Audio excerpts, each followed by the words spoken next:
Hi, welcome back guys. This is your friend, Cabbage Head Fanfics. Back with amazing fanfiction. This is the series of What If Traitor Deku Was Sent to Tartarus? Now before starting, please give this video a like and subscribe to the channel if you want more videos like this. Now let's get into the fanfic. Sometimes life can put obstacles in front of you when you least expect it. A mountain that you overcome appears a bigger and more difficult one before you. You have no choice but to climb with the sole purpose of reaching the end of the path, and everything can end to rest in peace with those you love or pay for your sins. I never expect to have this. Nothing. Everything around him was only darkness. His eyes could not even see his shoulders or even anything else. Who lived like a man and died like a god more than once. He saw everything in the middle of the darkness. A peculiar sound made him raise his head. Their hands to hear it again. I had chains permanently attached to his arms, as well as an extra weight on his back, his trusty axe resting there.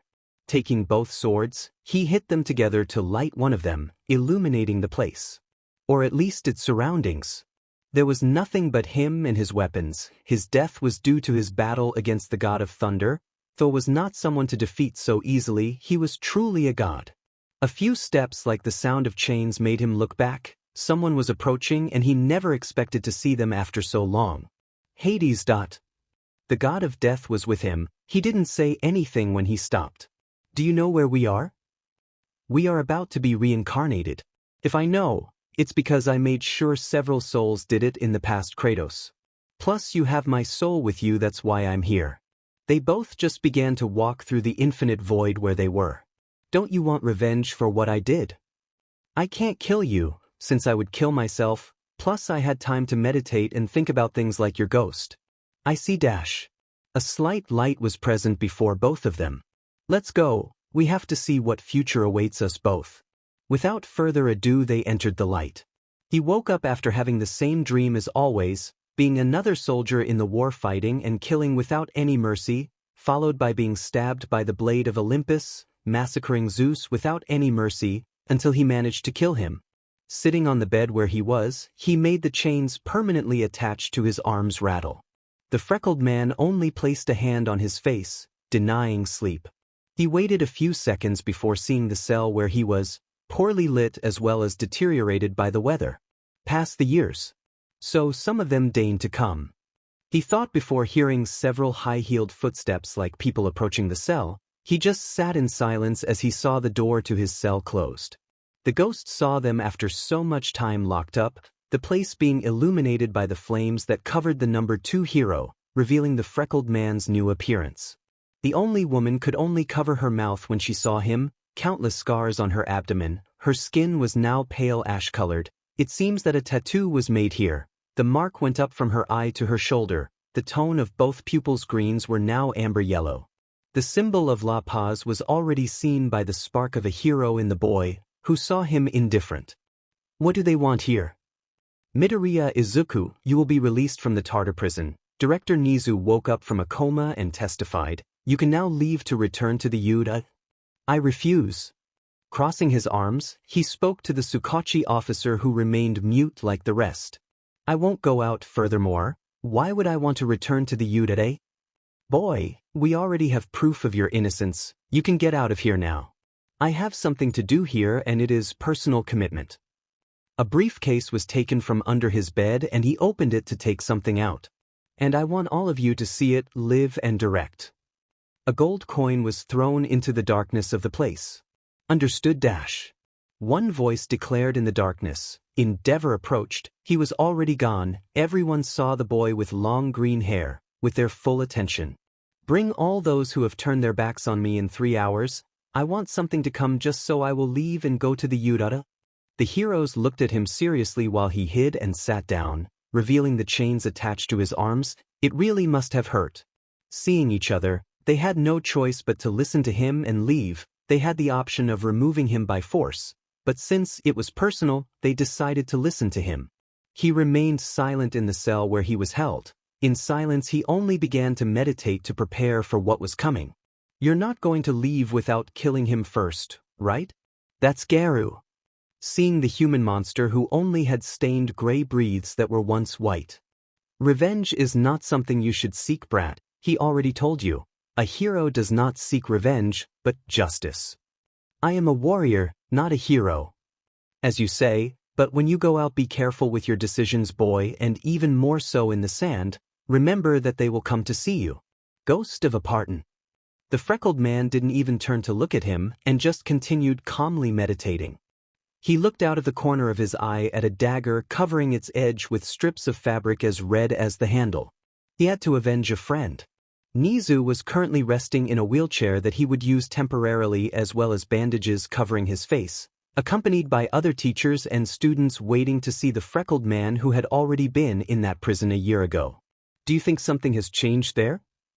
He was in Tartarus for more than a year, so possibly he has done it. We must be more careful than before, possibly it has become a threat. The rumors did not wait among the students who were heard by the teachers. Nizu frowned at what he heard.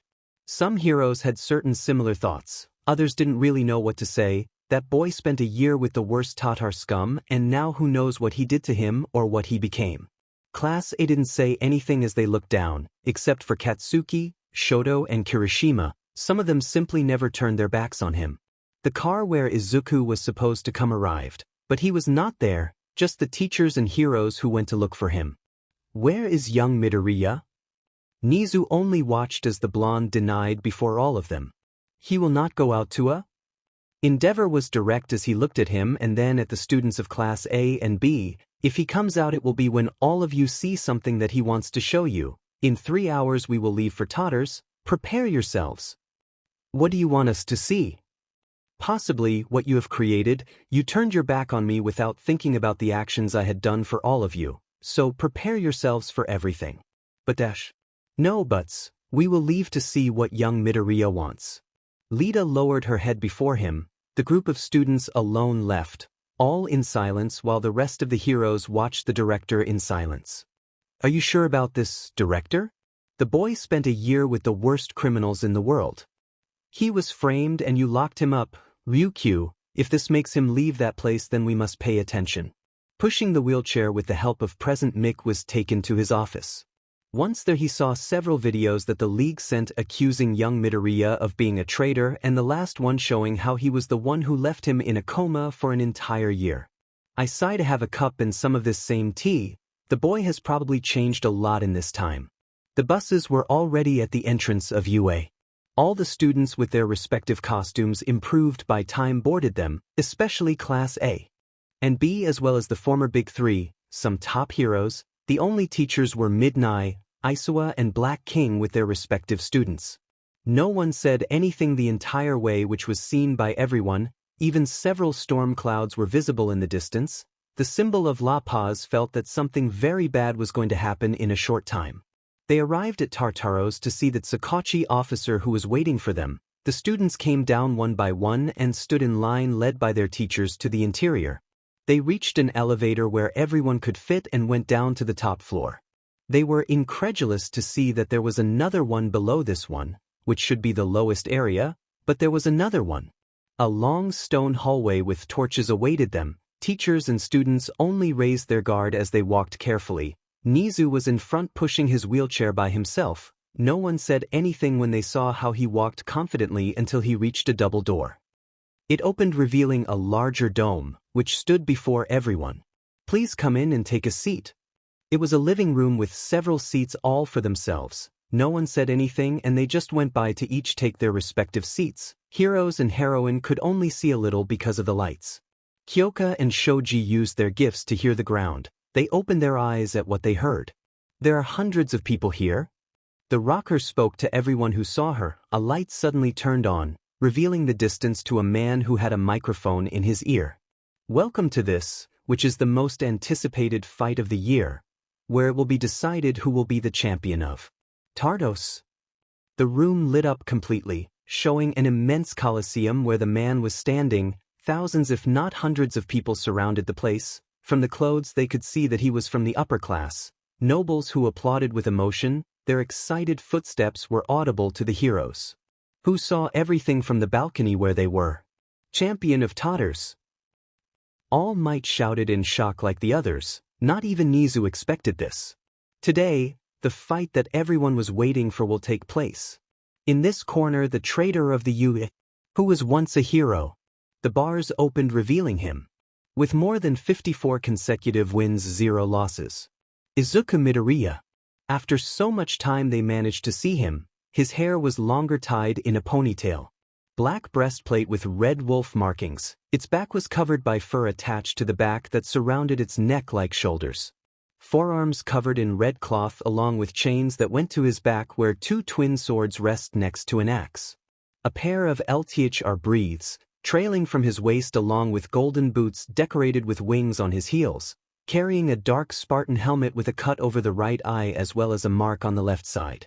His skin was remarkable, pale ash color with that tattoo on his face. When they saw them there was no shine at all. The heroes saw him walk until they reached almost the center.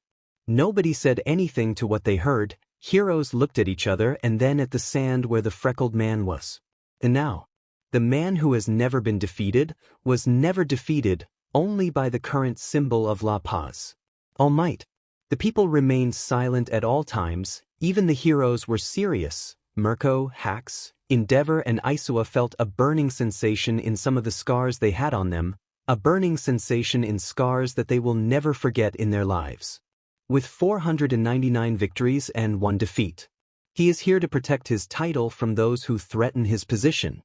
The bars raised the shadow of a figure as heavy footsteps were audible to all. Before you, an unchained dress that only became stronger by being here. Before all of you, Invictum. The heroes of the top were speechless before who was in front of them, tall and muscular. The veins stood out, seeming that at any moment they were going to burst like this, arms and legs covered by bandages. He only wore shorts while each step he took left a mark on the ground. Both stood in front of each other in total silence. Even the spectators as heroes saw this seriously. That boy is crazy if he thought that he could really fight against that monster who saw him seriously. The idea that he would win was not an option against such a monster who not even with their combined strength could they defeat. Only All Might in his best era could, and now. I would need the help of all the top heroes to be able to defeat such a being that this world created. Face to face, face to face. Both monsters looked at each other while a murderous instinct was cracking the ground in the middle of where they were both. And without further ado, let the countdown begin. A podium carried the commentator to safety. 10. We have to get him out of there. Ryuku exclaimed in alarm. 9. That monster will kill him. Hax was clear with his words and his seriousness was clear at that moment. 8. Don't do it, and as he said, it's personal, said someone who had gray hair resembling a gray arrow like the torn and dirty breeds that once were white. This man was sitting on the edge of the balcony where they were. 7. You are the hero hunter, Garu the human monster. The monster's eyes met those of the rodent who was in a wheelchair. 6. How is it personal? I don't understand. Invictin is the one who killed Inko Midoriya as the hero killer Stain, and the boy wants to avenge them. 5. A hero does not seek revenge. This fight must be stopped. The boy will die. Calm down, Dragon Woman. Besides, he is not a hero. Now he is a warrior. Invictin will have problems killing him. I smiled fiercely, waiting to see what would happen next. 4. What kind of tournament is this? Immortal. At the end of each fight only one will live. Izuku survived 45 fights and killed all his opponents, like the warrior he is now. 3. Izuku has never killed. He is incapable of doing such a thing. Katsuki will never believe that Izuku, a friend since childhood, could do such a thing as kill. Here people change. I enter as a hero who turned his back and now possibly leave as the strongest Tatar prisoner, if he manages to defeat Invictin. 2. Everyone saw the freckled man who only put on the helmet. In his eyes there was nothing but anger and bloodlust. It was no longer that of a hero as it was. 1. Begin. To be continued. Chapter end. Izuku just stopped meditating. Being alone in his cell, he stood up and took out that trunk again, and inside it he only proceeded to take out the equipment that was forged and given to him. His hidden weapons on him, the swords of chaos, of exile, the claws of Hades, the baskets of Nemea, the bow of Apollo, the boots of Hermes, the amulet of Ouroboros, as well as the golden Bellicino, the Leviathan axe, the shield of Sparta, concluding with the leaf of Olympus. Is it ghost time already? Yes, and I suppose you have it in time? That's right, a hidden leaf as you requested. Handing over the equipment he placed under his right hand, a ring on his ring finger displayed the edge he needed. Be careful, that guy is really tough and powerful. I will keep it in mind, thanks for the team Brock. The dwarf only nodded, letting him leave for his decisive fight in which they doubted he could survive. Everything was silence before both contenders who looked directly into each other's eyes. For them the world was only reduced to this arena where they were both almost undefeated champion that only All Might could defeat, as well as the traitor of the UA. The count ended and all hell broke loose between two monsters who wanted to destroy the other. The heroes only saw them throw the first blow at each other. The impact of both fists colliding caused a large wave of wind that raised a large layer of wind and earth. The spectators, such as teachers, students, and heroes, covered their faces at this, both maintaining the blow and the force while killing each other with their gaze. The strongest villain that the heroes could face threw another blow to the face of his enemy who was already waiting for it. Sliding along the ground he knelt and managed to land a blow to his chin that made him retreat. The spectators sighed in shock at such an event, as did the heroes who did not say anything about this. Heroines only kept silent. It was then that the Spartan gave another blow to his abdomen, keeping his fist center part of his strength, and expelled Invictus a few meters back, away from him. Taking the handle of the swords of chaos, he stood on guard before the man who saw him with a look that if he could kill Izuku he would have been dead a long time ago. Hee-hee-da-ha. People never expected that man to start laughing like he was crazy. Something was not right. I see that you are worth it. It has been a long time since they hit me like that. I kept laughing. But let's see what you're really made of. Now he was next to the ghost who raised his left arm, displaying a yellow shield with an incomplete red triangle painted on it. The blow hit and Izuku felt the bones of his arm crack. He anchored his feet in the ground, sinking as he backed away. That happens to whoever I hit, Invictus. The commentator spoke who saw the traitor breathing heavily. He observed his shield. It had resisted the impact of Invictus, but he should not use it much. He could break it and lose a great advantage in his defense. That boy is dead if he doesn't give up. Hawes was upright and serious about what he saw like everyone else. I don't understand, who is that villain? Endeavor looked at his son and sighed at what he would say. He was one of the most powerful villains we faced. We do not know his gift, but we do know that he defies the rules, just as we were not even able to defeat him with the help of the top heroes. Only All Might in his best moment could and had difficulty against Hidash. Seeing the skeletal blonde who only saw everything from his seat, squeezing with the little strength he had in said form. The students only saw the sand again where they were both trying to hit each other. Izuku barely skidded the blows, causing cuts to his opponent who felt intense burning from each cut he received, but he smiled mockingly as his wounds healed quickly. A kick to her face did nothing and more than just held her to smile fiercely, turning the Spartan's foot and crashing it against the ground. She repeated the process a second time, causing him to lose his helmet. On the third attempt, Izuku slashed with the Leviathan axe, cutting off Invictus's arm, stabbing his swords into his shoulders. He drew his head back to deliver such a headbutt to his opponent, followed by another and another. He continued before the man grabbed him by his waist. To crash it against the ground, he spun around, throwing it to the other side of the sand. The marked warrior was able to stop the skid by getting on his knees. He saw his opponent and was surprised like the heroes to see how a new arm suddenly grew. It was surprising, right? It is just one of the many gifts from All for One, just by joining there cause they gave me several gifts. Now the heroes were scared. That man had more gifts and with only one he could compete against the number one hero who took his heroic form. Hey All Might, this is personal. The boy got into this because of him and now he has to finish it, so sit down to see what you have done. The hunter went straight while giving the sword to the number one hero who was going to go, but a pull made him look down. Nizu looked serious while holding the sleeve of his suit. Once this fight is over you can go for the winner, until then just go. Number one, like the rest, saw him increase the muscle mass of his fists, which were turned into metal. Taking a few steps, several copies of that monster came out. all with the same similarity of gift they activated. Izuku counted a minimum of 12, maximum of 15 of them. With a movement, the Nemean baskets improved by the dwarves appeared, golden edges with blue gems in their eyes. Wearing Hermes boots, he ran with great speed just like that army of Invictums.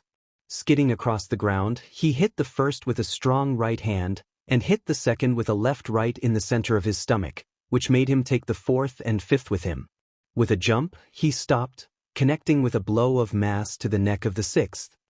The seventh gave such a blow to his face that it would leave a mark, but the no doubt behind, using the claws of Hades, entangled it in his torso to propel himself forward, giving an accurate blow with one of the Nemean cestus, lowering more than a tooth to this. Typing the last turn with him to throw him to where the rest of the Invictans were who had to cooperate to stop the copy from skidding. He already realized. Garu murmured lowly as the heroes looked at him. The more clones there, the more divided the strength of each one is, they only have a part of the original. Izuku shared the same thoughts as the human monster who thoroughly analyzed his opponent, to smile fiercely at the same time as the hunter. Will you use it, certain boy? Use what? The albino only turned to see hero number 2. Rasuiden Saiken, running fist destroys rocks. A bluish glow was seen coming out of the hands of the freckled man who jumped with immense speed towards his opponent who only joined in and did the same. The exchange of blows did not wait between both monsters who at high speeds fought against each other without mercy. Sending him here was his biggest mistake. He improved his quirk analysis to the point of being able to copy fighting techniques. Laughing excitedly at the brutal fight that was going on right now. My BLD burns just thinking about facing him. A blow to the other's face was enough to distance them meters from each other. With speed he attacked Invictan who launched another blow that was dodged by the Spartan, leaving the ground to be destroyed by the impact. A blow combining the rock-shattering ordinary fist with one of the Nemean baskets was more than enough to throw him into the air. With a leap he wielded the Swords of Chaos. Using the Storm of Ikaros, a multi-hit attack with both swords causing a large amount of damage to his opponent, who only allowed himself to be hit again and again by the freckled man who stabbed both swords into his abdomen and in one movement slammed him against him. The ground, when it fell, bounced a little on the ground. Izuku took advantage of that to deliver such a blow with one of the cestus that it crashed against one of the walls. The people remained silent at what they saw. Izuku remained on guard. Raising his hand, he called the axe he was carrying to put it on his back, so he prepared, having the Swords of Exile in hand. A laugh made him see his opponent who emerged from the rubble. His wounds simply healed in seconds. He told me that I would kill you without thinking about it, but to see that there is someone who can do me this level of damage. Laughing in a crazy way, while standing he had a slight increase in muscle mass. The middle something that I had planned to use for my revenge against All Might. But I see that I will have to use it against you. Tomo began to tremble while that man began to change. The veins of his skin were framed in a red tone. The BLD was accelerating very quickly, at the same time that the skin changed everything. Mirko and Ryuku felt their instincts screaming at them to get out of there. They were not the only ones. The students with an animal gift also wanted to leave, but the fear they felt was catastrophic even to be able to move. Invictan's skin had changed tone. His hair grew and stood up in spikes. Several appendages or spikes sprouted on his body, transmitting electricity between them. His size, instead of increasing, decreased. Izuku understood. He was not only compressing his body, but his strength to his fists. He wouldn't have to let this end. Launching into the attack, he wielded the Leviathan axe, wanting to decapitate him, but the skin of this monster wouldn't let him. All Might's hands trembled at such a presence. It was similar or worse than All for One's at this moment. They had a monster. His pupils were dyed black, his iris appearing red like BLD. He threw such a blow that he couldn't block and ended up with his breastplate destroyed. In the end he ended up in the air, and before he could even do anything that monster appeared at his side to hit him in a brutal way and crash him into the ground. That monster fell on him, starting to hit him again and again without having any mercy. Izuku could barely defend himself against this beast who screamed, throwing another blow, another, and another, each and every one charged with electricity. His knuckles had an increase in mass on his knuckles, sprouting spikes that ran with BLD. The heroes could do nothing but watch as the Spartan was beaten to death by the strongest prisoner of all, screaming like a beast through another blow with great impact power. All Might's heart reached his throat at that moment. The rest felt as if their body would be paralyzed upon seeing Invicton's stopped fist. Izuku was silent, stopping the blow.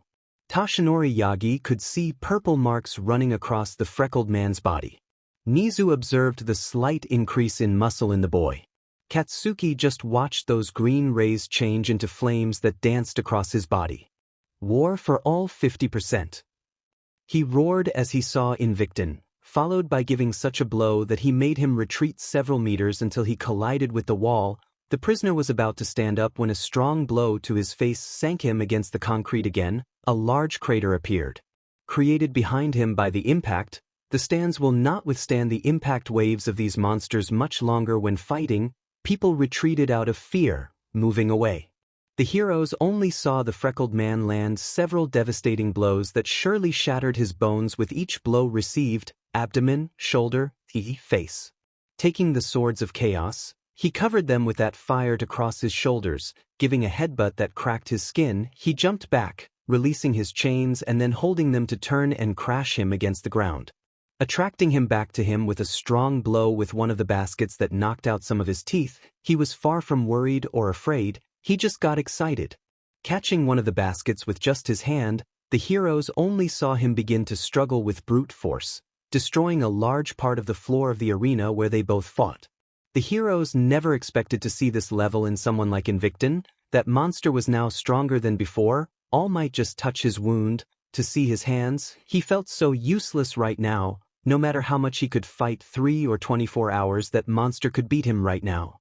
Then there was that peculiar thing about Midoriya. He had something very similar to the one for all, but it was very different from the one he once saw. What happened here while he was locked up? If he survived this fight, he would know for sure. Taking the inmate's face, he was able to land a strong knee to his chin followed by another headbutt with enough force to break his nose this time. Using the Risuiden Saiken, he gave a great wave of blows to his opponent. Garu was curious to see that instead of being a sea blue glow, it was BLD red. Each blow was being faster and faster as he was stronger before the body of this monster that is Invicton, which only hardened its skin to such a point that it would now be the perfect shield. Sharpening a smile, he threw a blow that was dodged by the Spartan, who turned to the side, catching his wrist, amplifying strength in his foot, and gave such a kick right in the arm joint, breaking the bone in the process. He could feel a great stinging pain after so many years. He found a worthy opponent whom he hit in the abdomen, removing the remains of the armor he was wearing. Izuku could only remove the remains of his breastplate so as not to have discomfort in this fight he would have. Those who came could see the countless marks on his body, already pale as ash, the scars of burns, cuts, of disintegration at the hands of the League of Villains. Hero and heroines could not say anything when they saw him. Wielding the swords of exile, he saw himself against his opponent. Both disappeared at a great speed. Only flashes were seen colliding with each other. Between yellow and electric color, they collided in the sand, completely destroying it. Everything was trembling before such impacts of power between them. The heroes watched this with great attention, as well as POA students of both general courses. Ibra prayed in silence as she watched both lights impact each other. The religious girl would play to see two faces, two demons colliding with each other without any fear while they fought to kill each other, not being afraid of their opponent who would fight to the end with such to kill each other. Ivan's punches and kicks came and went, causing cuts to his opponent, who healed very quickly. The cloud of dust cleared as they both had their fist connected to their opponents. They stepped back to throw another blow, which Izuku deflected, trying to stab the CST of Invicton, who only laughed, hoping that nothing would happen. 75%. Extending a large amount of power directly to the sword, he caused serious damage to his opponent, who felt pain. A serious pain inside, and the burning was unbearable. This boy pierced skin that should be impenetrable right now in a very simple and direct way. With a war cry, he turned the weapon, causing a great wave of fire to come out from the other side of his opponent, who threw such a direct blow at his opponent, who raised his other sword, cutting off Invicton's hand. The strongest prisoner saw this in shock. Seeing this brat giving him one of the best fights of his life was something I never expected. In the center of everything there was a great whirlwind of fire that rose violently before the spectators who remained silent at all times. Heroes watched this with great attention. The students did not look away. Bakugo, Shoto, Kirishima and Nizu had serious looks on the field which seemed like a war zone due to the chaos and destruction in their areas. People were waiting for the cloud of dust that was in the center of everything. A figure was seen, green hair with freckles on his cheek as well as pale ash-colored. Young man. Midoriya.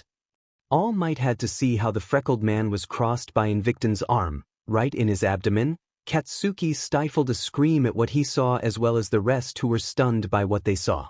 Do you have any last words, brat? With a mocking laugh, he saw the freckled man who only saw the arm that crossed his body from one side to the other. He don't have to worry about that boy anymore, ever again. All for one as the rest of the league reigns satisfied to see a future serious threat eradicated by one of the strongest members of its ranks. Around the villain an endless number of members of the league, all of them expectant and eager to see the death of the Deku hero. It's a shame that hero had died a long time ago. Heroes, aspirants, teachers watched that scene in front of them with utmost attention. This was their fault. If they had believed him from the beginning this would never have happened to him. Now he would die at the hands of a villain that not even All Might in his prime could defeat. Surely they would follow.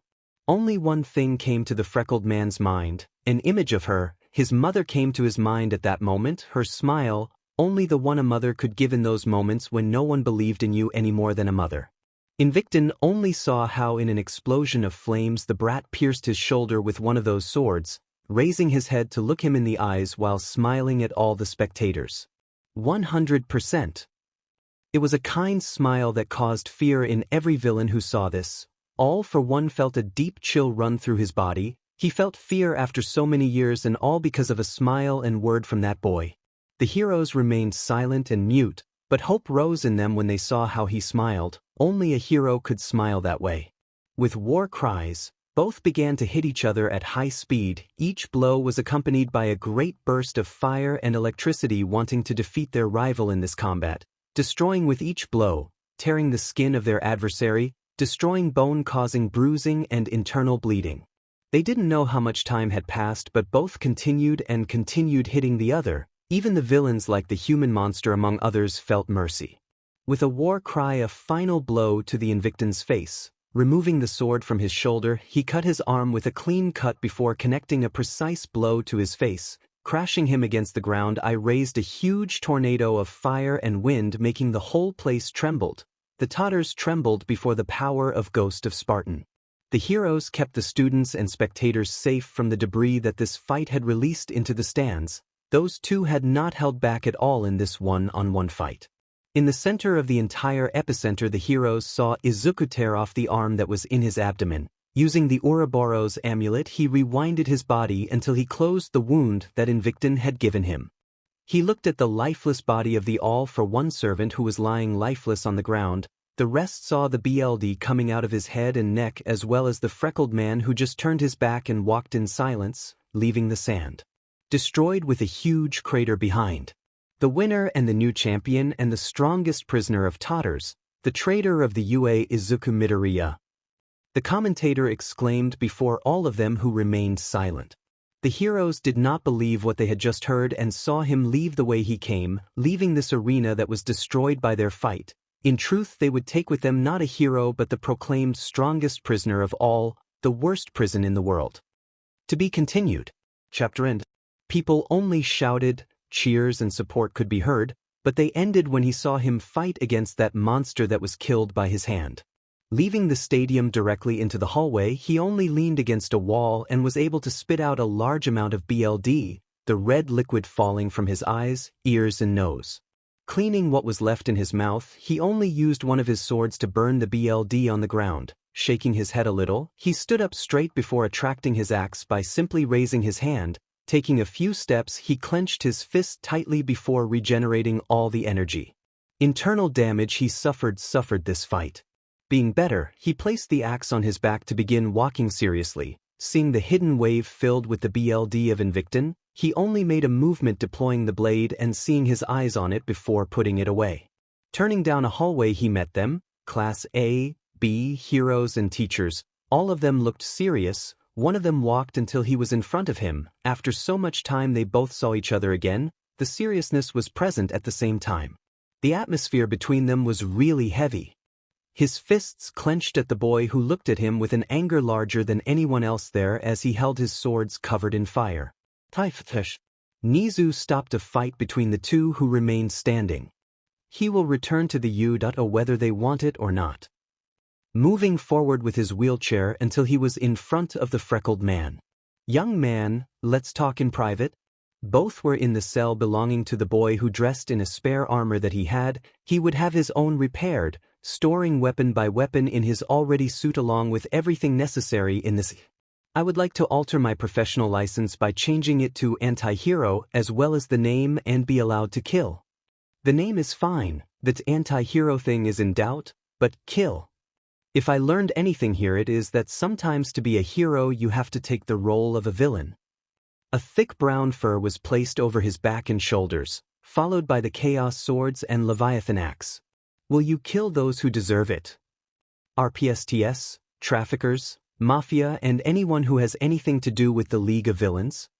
Carrying the city on his back like the helmet in his other hand. Hey kid, Stain didn't train you for revenge, you're a true hero. Garu went straight while his back was to the wall of his cell. Izuku only paused for a moment before glancing at him out of the corner of his eye and speaking. I told him 1,000 times to never consider myself a hero, so what I mean is to no longer be a hero. Nizu only saw him put on that helmet. Because now I am a warrior. The live only saw him walk and only followed him in his wheelchair. He was no longer a hero and he had shown it to the national network. The doors had opened again, heroes, teachers and students saw the demon come out of Tartarus itself. His gaze caused a feeling of fear as well as dread. A thunderclap illuminated the ground when he took his first step out of the Tartarus. They did not know until this moment what they had done, who they woke up and made him return to this mortal world. For a moment All Might saw a demon bathed in blood that was not his and more in his hands where he carried both twin swords. All that happened in a second when he passed by his side briefly exchanging glances. The others were only on guard when they saw him walking towards them, but he alone continued until he passed between the heroes at the top, between teachers and finally students of both classes who saw him reach where Endeavor was. A car was waiting for him and he just left that CT in the trunk before getting into the back. Eget shot got in like Endeavor. Isuwa was driving next to Midnight. Hax solo flew over the car all the way to the UA. There were heroes and students waiting with the reporters who were waiting for some scoop. When the car arrived, Egetshot was the first to get off. When they saw the supposed traitor, everyone was on guard. The journalists were going to start. But before they could do anything, an immense killer instinct was felt everywhere. Feeling the weight on their bodies caused no one to move. With a box on my shoulder, I advanced between them, heading until I reached the interior of the UA. Everyone only puffed smoke at the release of tension. No one said anything as the buses with the other members of the academy arrived. What happened? All Might put a hand on Hax's shoulder who was sweating lightly as he took deep breaths. Knows how to avoid reporters. The blonde declared as he caught his breath. He just moved forward and was able to see his room. It was like he left it a year ago, everything full of All Might. Part by part everything that he admired about his number one hero was put in a cardboard box that he had found on the way to his room. Everything, even the posters that belonged to his early years as a number one hero. Elsewhere. So I finally wake up. Nana Shimura saw everything from the perspective of the new bearer of One for All, Lita Tenya. She couldn't help but remember the day she met the spirit of the bloodthirsty ghost of Sparta. Tashinori had just given the One for All to Midoriya. The core established itself normally followed by the ancient bearers appearing. One by one they were appearing. We are not alone. He pointed out the first one. Everyone seeing the direction saw two figures. One white as ash with a red mark over his eye. He was resting on a rock pillar. Behind, another one appeared who shone fiery red. A helmet with two horns pointing downwards. The duo only saw them in silence. So this is the One for All. The ghost pointed out. The bearers only remained silent while they were on guard against this being. For Yutash. Nana was serious as she prepared her fists to fight. Kratos and the Hades. If we are here it is because we are dead. Taking a few steps forward. And our souls were reincarnated in this boy, that's just it. So, a reincarnation. The first one only advanced. That's right, we are the cause that he was born quickles, so to speak. The bloodthirsty Spartan saw one by one and analyzed them with his golden yellow eyes. He would have his powers, so to speak. True, but there will always be a condition for him to have our powers. Raising his hand with one finger before Nana.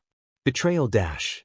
The condition was cast by several, and now the boy had awakened his true power, seeing the core of the one for all entered him before going somewhere else.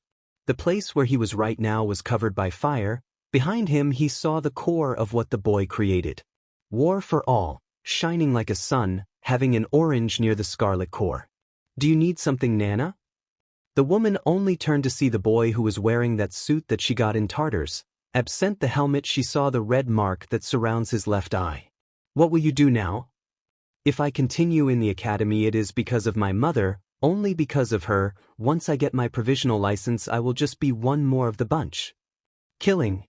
I saw Kratos' memories. I know beforehand that there are no heroes.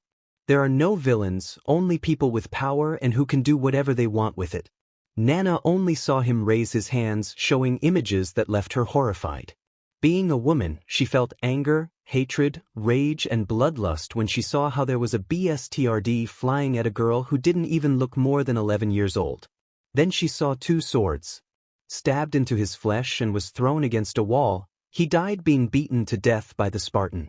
And tell me, did he deserve to be locked up? Probably a life sentence, and then he escapes to do the same thing again. Everything is repeated over and over again, but I will be the one to end this. Nana stepped back as he spoke. I will kill all for one and anyone who gets in my way. After all, if All Might or some of you had killed him, many things would never have happened. At this point Nana was against the core of the war for all. Tell all this to each former bearer, to All Might and the new one, that they do not get in my way or I will make sure they have the worst of deaths. With a push the ISO crosses the core and sends it directly to the one for all. Being out of his mind, he just shook his head before leaving all things of All Might behind. Returning to the city was a bag that sounded like stones, followed by a thick book covered in elch. It had a mark of a tree with 7 branches each of different colors. Re-equip. His right gauntlet glowed yellow, removing his armor for more comfortable clothing to wear. Long breathes, military boots, followed by a gray t-shirt, keeping the bandages like the swords of chaos. The only thing he touched was his neck before he heard someone knock on the door. Midoriya, All Might wants to talk to you. It was Isawa, who only came for the freckled man who left in silence, leaving his axe in the room. It was with his teacher who saw the boy's arms. He noticed the scars that were outside the bandage. Those swords were attached to his student. He didn't say anything on the way to All Might's office. I'll leave you alone. Without further ado, he left, leaving the freckled man alone, who opened the door and entered. He stared at the hero in his heroic form. He walked in silence until he sat on the couch in front of him. Let me guess, you want to know where I got this from? Small flames came out in his hand seeing his War for All active. That's how it is dash. Hee hee, a year ago I gave you the core of One for All and I only had fathoms left. Seeing the light flames on his hand. Created by the union of 2 quirks, inheritance and accumulation. I just did the same thing. I threw those little fathoms into the flames of anger and he believed it. And the weapons? As I said, a gift from 2 brothers. With a wave of his hand the axe returned to his hand, showing the handle where there was a mark on it. The number 1 hero only remained silent while the boy went to his room. The director, Udata teachers and even heroes were at a press conference. The direct only heard the questions. Would they really let the strongest prisoner go free? It shouldn't be outside. Do you really think he's innocent? They should put him back in Tartarus. It's a danger. That was the last straw. With a movement of his paw the director gave the order to present Mike. Silence, dash. The cry of the ISO professional hero that everyone will remain silent. The director only brought the microphone closer before speaking. The young Izuku Midoriya is innocent. If he is like that now it was because they put him in the worst of hell without even stopping to think if he was really the traitor. seeing All Might like the rest of the teachers and heroes. That's why I'm doing the same thing you did a year ago, ignoring everything he did in Tartarus and leaving him free in the world, and before any of you stay, remember that it was you who locked him up, you turned him into Kratos, the bloodthirsty ghost of Sparta. A thunderclap lit up the entire place. Izuku alone walked through an extensive forest while he was followed by 4 other people who would become stronger than before. Chapter end. In the U. Each student gave way to those who they knew as the strongest inmate. Pale as ash, his BLD red face was marked. He had the UA uniform like everyone else. Curious were the fabric that covered his forearms as well as his chains, heading towards his back where the swords of chaos rested. Something curious was seeing a white wolf follow him silently, yellow eyes along with a crescent mark on his forehead. No one dared to get in his way, not even a murmur at his dark and sinister aura. He only advanced until he reached his respective room. He arrived and just entered without saying anything. President Mick was there and was going to say something to him, but a look of death was enough to silence him. He only moved forward and sat down last where there were several empty seats. Momo and Mina had direct glances at the freckled man who had left with their respective boyfriends a week ago. During all that time Izuku was somewhat busy, selling everything he had from All Might except for a poster that he gave to someone who needed it more than him. He was reading a book while calmly waiting for a certain group who were already arriving. Where is Shoto? Momo was straight to ask, accompanied by Mina who had no news about Kirishima. Well, they are already entering. The doors opened allowing him to enter. Yaoyorosu was speechless when she saw how her boyfriend entered through the door. It was curious to see her long, loose hair as well as having some peculiar beings on her shoulders. They were 2 lizards, one carmine red with yellow eyes and the other white with light blue eyes on their respective shoulders and side of fire like ice. Kirishima was next. He looked more mature as well as serious. There was a gray mark like a crack running from his left eye to his cheek. From his shoulder appeared a small being of dark rock with scarlet spikes inlaid in different parts of its being. Isuwa was speechless when he saw how Shinso entered with a black cat on his shoulders as well as a dark mark under his eye very similar to a cat. Bakugo was the last one. This one didn't have much difference, other than a mark of what appeared to be an explosion, debris as well as small spheres on the side of his face. Over the gray-haired man's shoulder, 3 small beings looked out that were really cute, which seemed harmless as well as cute. They greeted more than one while the blonde carried them. What did he do to you? What did you do to him? Mina shouted at the freckled man who put down his books The Chronicles of War to take a sigh. They asked me to train them and that's what I did. You have to ask them for the rest. He pointed to the 4 who just went to their seats next to the freckled man. Shoto was approached by Momo who wanted answers, as well as Mina with Kirishima. While they were in class, behind everything were the family members who seemed to be taking a nap. Then they would have to work very strong to be able to participate in the hero training. Many were somewhat curious to see such series who seemed peaceful as well as cute and tender in the eyes of the girls whom more than one wanted to caress. The hours and classes passed until the hero class. Everyone was outside in the academy courtyard. Several teachers like classes 3A and B who were talking to each other. Dondi Esten Shoto, Katsuki, Kirishima y Shinso. Isuwa was somewhat upset by the absence of those 3 who missed classes for a whole week. He had to talk to them. Calm down Isuwa, because here they come. Izuku was clear as a certain quartet emerged from a tunnel where they dressed for the occasion. Shoto's suit had a dark blue trench coat attached to it, as well as plates on the shoulders as well as the brown gloves he carried, matching boots with a belt with several bags for it. Kirishima, wearing dark, slightly grayish membranes on his arms attached to a dark trench coat that exposed his more defined abdomen in which the mark could be seen running through part of his abdomen. Shinso wore a dark and violet suit, shoulder plates, gloves and boots, the imitation voice mask as well as several additional accessories on his abdomen, a steed holding a bag of arrows along with a bow on his back. Bakugo improved his suit by having dark shoulder pads. His gloves were smaller and more flexible. On his CT he ran a tape where there were 3 tubes and those little beings were there all greeting the heroes innocently. Nice suits. Izuku joined the 4 starting to talk among themselves while everyone looked at them surprised. No one said anything because of everything they had seen and even more so because of the animals they were carrying next to them. Several teachers saw this seriously as seeing them with some weapons such as Shinso and Shoto, the latter carrying 2 staffs with yellow and light blue markings. "Well, come here." All Might called to everyone who turned to see the blonde. Today's training will be carried out with several professional heroes, who came to support them and teach them as in their internships, only open 1 student per hero. A roulette wheel was brought by some robots revealing several names of heroes, who were in the distance watching them, plus a certain freckled man with a white wolf. "Is everything ready?" Mirko asked, seeing the rest who nodded. Everything was carefully calculated. They separated from student to student until it was Midoriya's turn. He would do internships with All Might.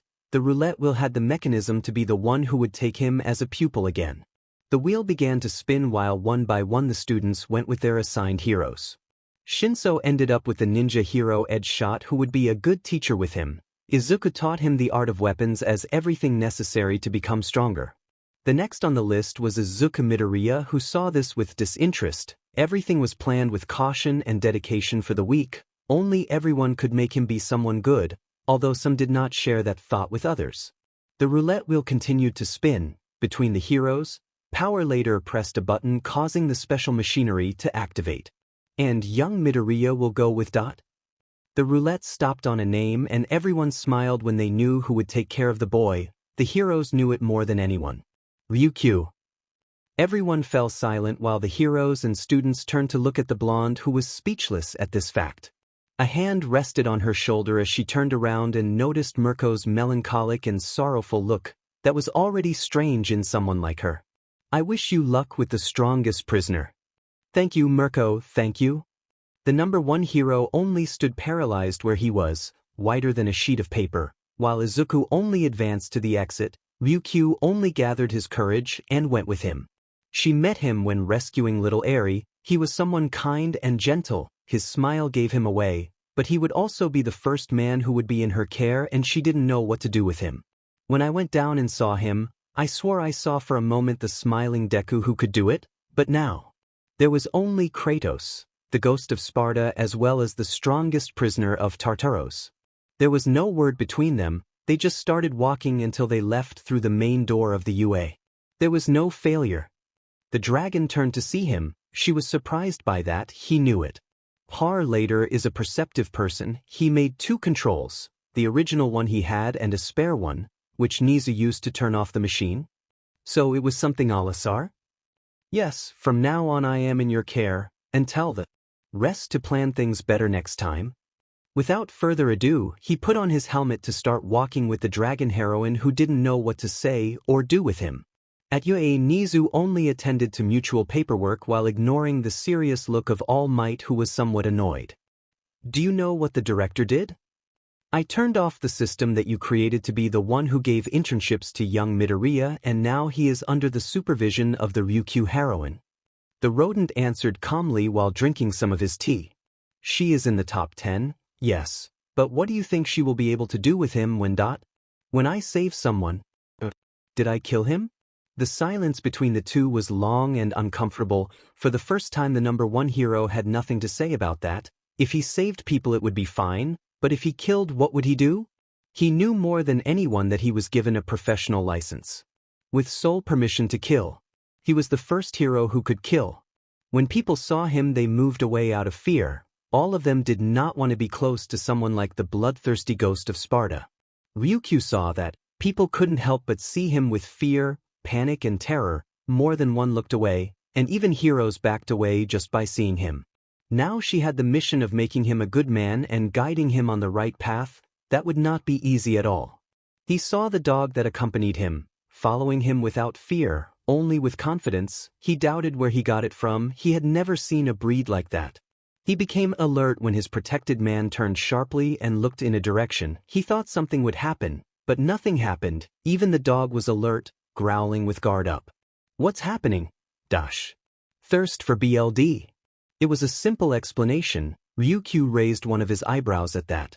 They had to climb one of the buildings to run from roof to roof, the one that stopped right on a somewhat busy street. He saw a man there who seemed a little strange when walking. Ryuku already felt it. That man did not seem to be in his right mind. A small growl made him see the dog who sniffed the air with great attention. It seems that he has drags in his system. Did he tell you? It's the moon, and yes, she has a good sense of smell. He grabbed the Hades claws hurriedly before throwing them away. When Ryuku saw it, he believed that he was going to kill him, but it was not like that. The chain held the man's wrist and he raised his hand molded into a butcher knife. In front of him was a child who looked like he was going to be that man's victim. If I hadn't come into contact with him, that child, he would have died. It was all the heroine thought when she saw him. With one pull she attracted the man to her and gave such a blow that she knocked him out of combat. She would no longer bother him. The heroine only came down to see him hold the man with his chains and carry him on his shoulder, so she could take him without problems to the nearest police station. After declaring and handing over the man, the duo retired to continue their patrol as heroes.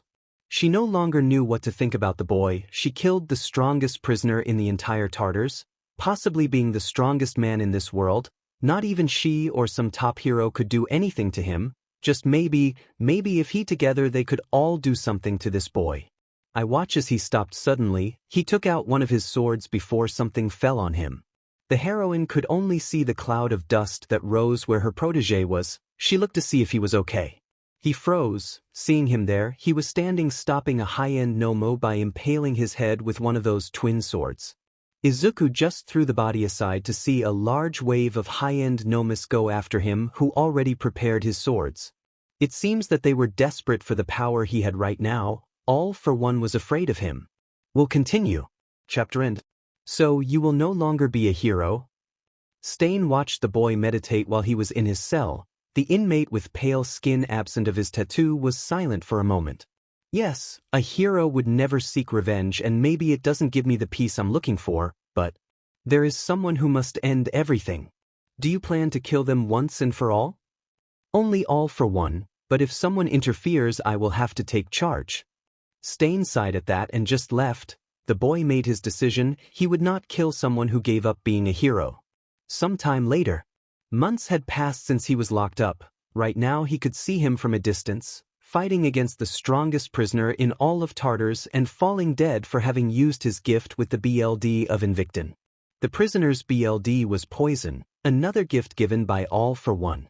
Without any mercy, Invictin destroyed the hero killer until he was beaten to death. He could not do anything. After all, here only the strong survive by devouring the weakest. In the end, the Tatar champion retired, leaving the place. Izuku only watched as the officers took the hero killer's body away. Being alone in the middle of the arena, he could see one of Stain's swords on the ground next to a piece of cloth. Without further ado, he just took it to leave the place. Chapter 5. Kratos vs. Nomus. Ryuku only watched him walk, leaving the body of the Nomu he had just killed alone, preparing his weapons before the remains of the Nomus who wanted to kill him. How could he kill them without mercy?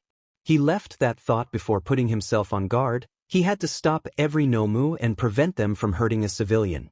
5 ultra range. I killed one, so there are only 4 left. Okay, are there any civilians nearby?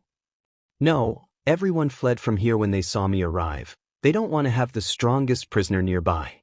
Well, we have to take care of this until other heroes arrive. I don't think they want to come. Ryuku turned to see several heroes, all of them watching from afar. None of them wanted to go help. Others were just there to see how the Tatar champion died, and one even had a camera to record everything. He stood before the dragon heroine, expanding the shield, and struck with one of the chaos swords, surrounding it with fire. Only then could he block a block of ice. Because he was half reptile, he felt quite cold, maybe not as cold as Froppy, but he could feel the cold. Kratos, seeing the Nomu himself capable of creating ice, only gave a strong blow with his shield to a burning one, giving a strong stampede that threw him meters away from him. With the swords of chaos in hand covered in fire, he threw himself across his abdomen. With one pull he tore his flesh, making him bleed uncontrollably. Having the shield and spear of Sparta, he took a step back to give a strong move through his skull covered by a thick ice membrane. The heroine remained silent as she watched him throw the now corpse aside. That was no longer the young man she met before. He was no longer smiling. She only saw a ghost carrying a shield and spear.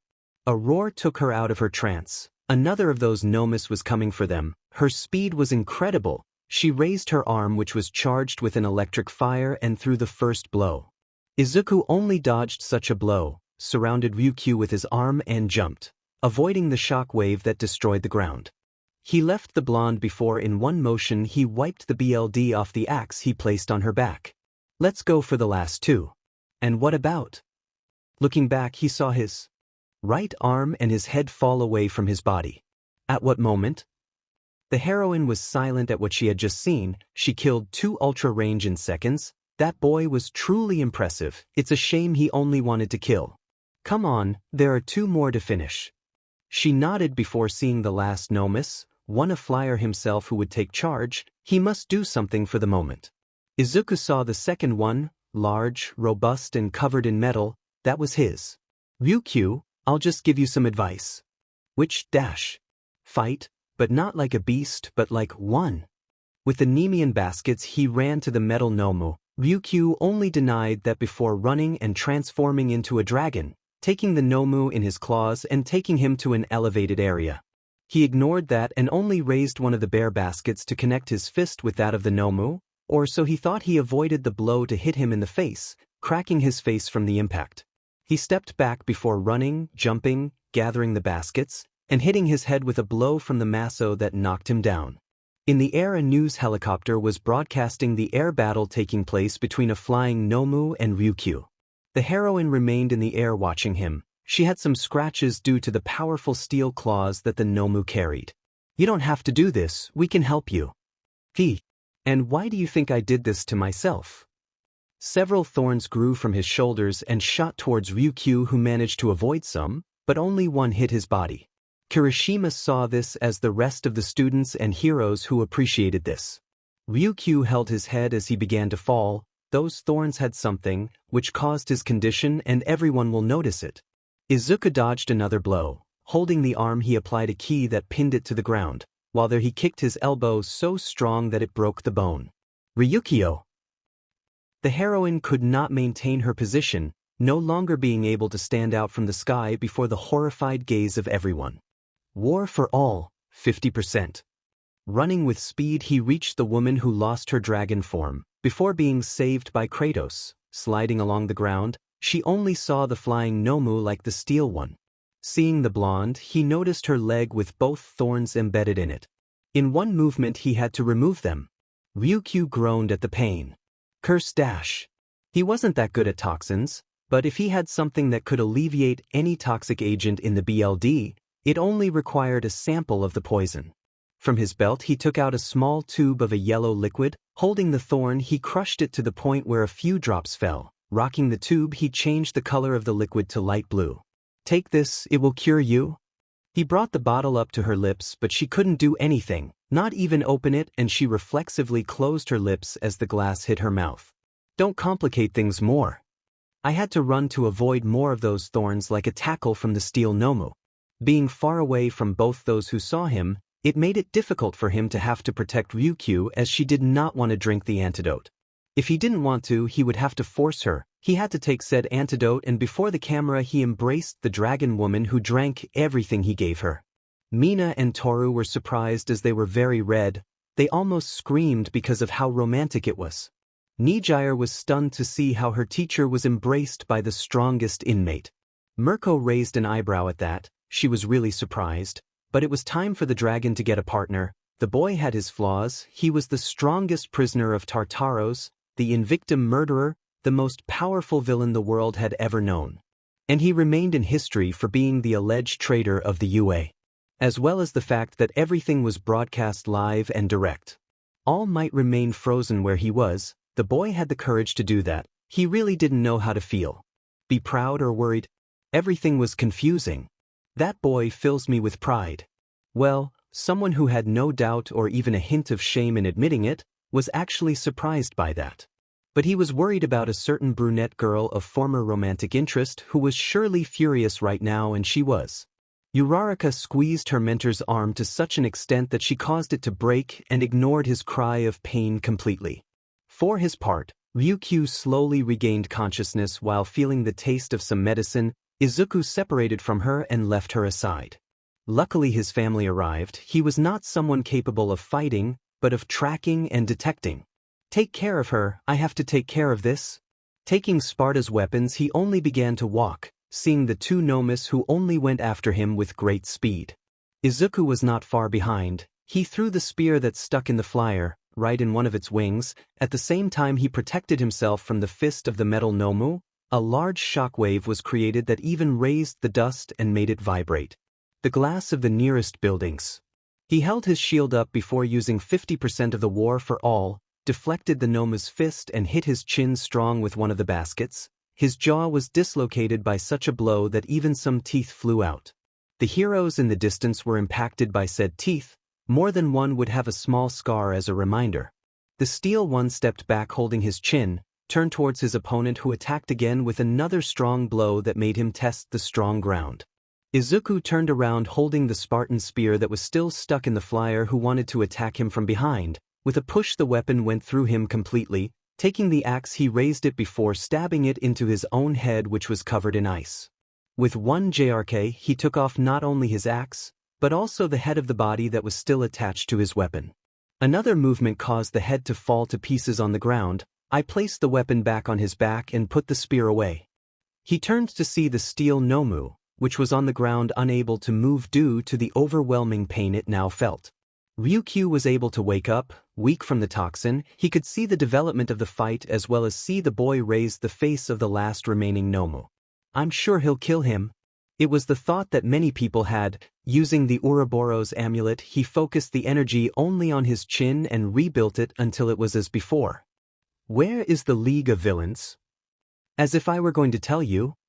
He was about to hit him with one of the baskets, when he had to jump reflexively.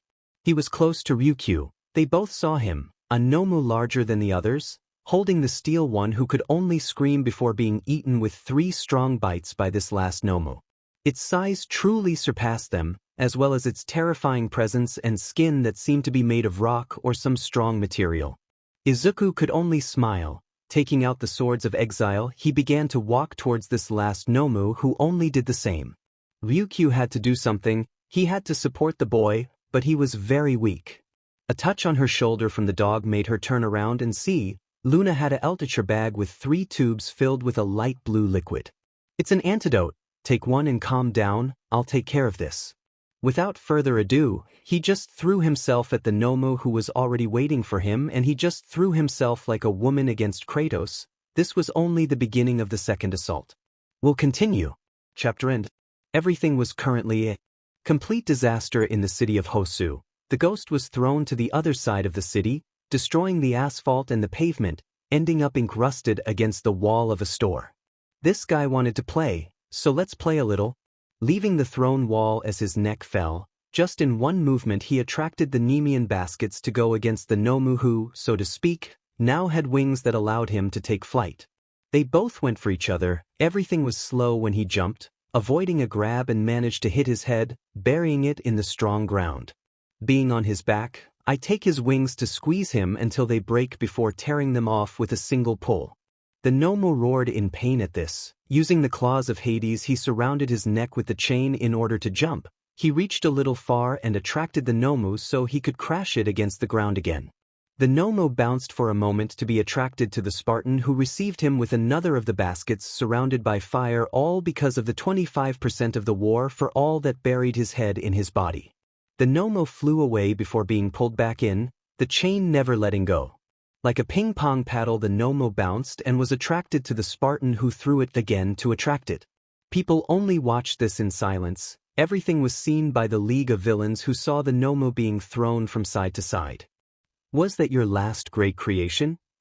Dabi nor anyone was laughing at this moment, the most powerful Nomu they had just created, but now he was being humiliated and treated like a ball that caused him to be mocked and humiliated before thousands of people on national camera.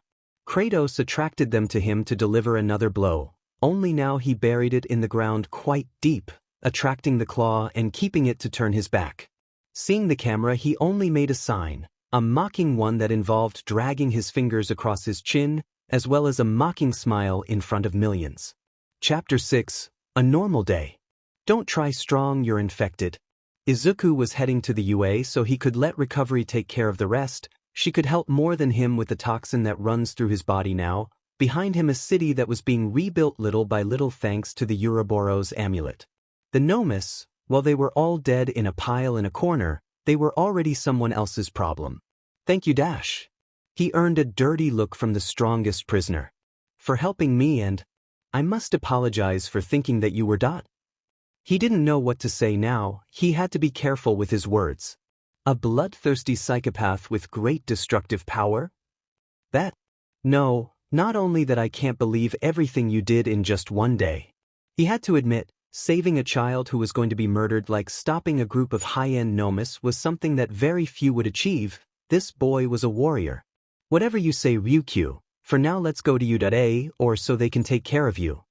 He continued on his way calmly while he carried the heroine, and once in UA, he left her so that recovery could take care of her. Hashtag hashtag hashtag hashtag hashtag hashtag hashtag hashtag hashtag hashtag hashtag hashtag hashtag hashtag hashtag hashtag hashtag. In truth, he destroyed the best Nomu you have ever created. All for One was not happy at all. Villain number 1 was resting inside a stasis cell filled with a liquid to regenerate his body. I'm sorry for this, sir, but I have more Nomus. If I have time, I can create more and make them more powerful than the last one. His chief scientist was before him, with papers in hand. They are the records of all the Nomus, the last ones just released. You better not fail me again. You have a month to create something that kills him. He just nodded before leaving to get to work. Mister, why don't you let us go after him? Surely we can finish it. No, I have a special job for you and your group, Shigaraki. Go find the Liberation Army and bring me Destro alive. Hashtag hashtag hashtag hashtag hashtag hashtag hashtag hashtag hashtag hashtag hashtag hashtag hashtag hashtag. In the medical room, the dragon heroine was being discharged by recovery, who saw an analysis that ISO. The toxin was a very powerful one. I think that's why they sent for the boy. You're lucky. If it weren't for him, you would have died. She saw the woman behind her, with some bandage over her face. What did he give you? Because it turned out to be a good antidote. Well, he extended his hand to take the altar bag, opened it, and took out the last vial that was given to recovery. You can go, I have work to do. The woman left, leaving the woman working on an analysis of said antidote. When she obtained the result, she was pleasantly surprised. How is there no conclusion? All Might saw a file with the analysis of the antidote that the ghost had. There was no conclusion regarding the cure he used on her. I did the analysis 3 times. I even tried another scanner and nothing. He has many secrets. This cure is one of them. The woman spoke, holding the few vestiges of said cure in her hand. It is clear that only he can tell us. Nizu read the paper with the analysis of the antidote. Nothing made sense. Ibra told me that a few days ago she went to the greenhouse. I don't know what she took from there, but she surely used it to create the antidote. Bulk was clear with his words. He was up to something and they had to know what it was.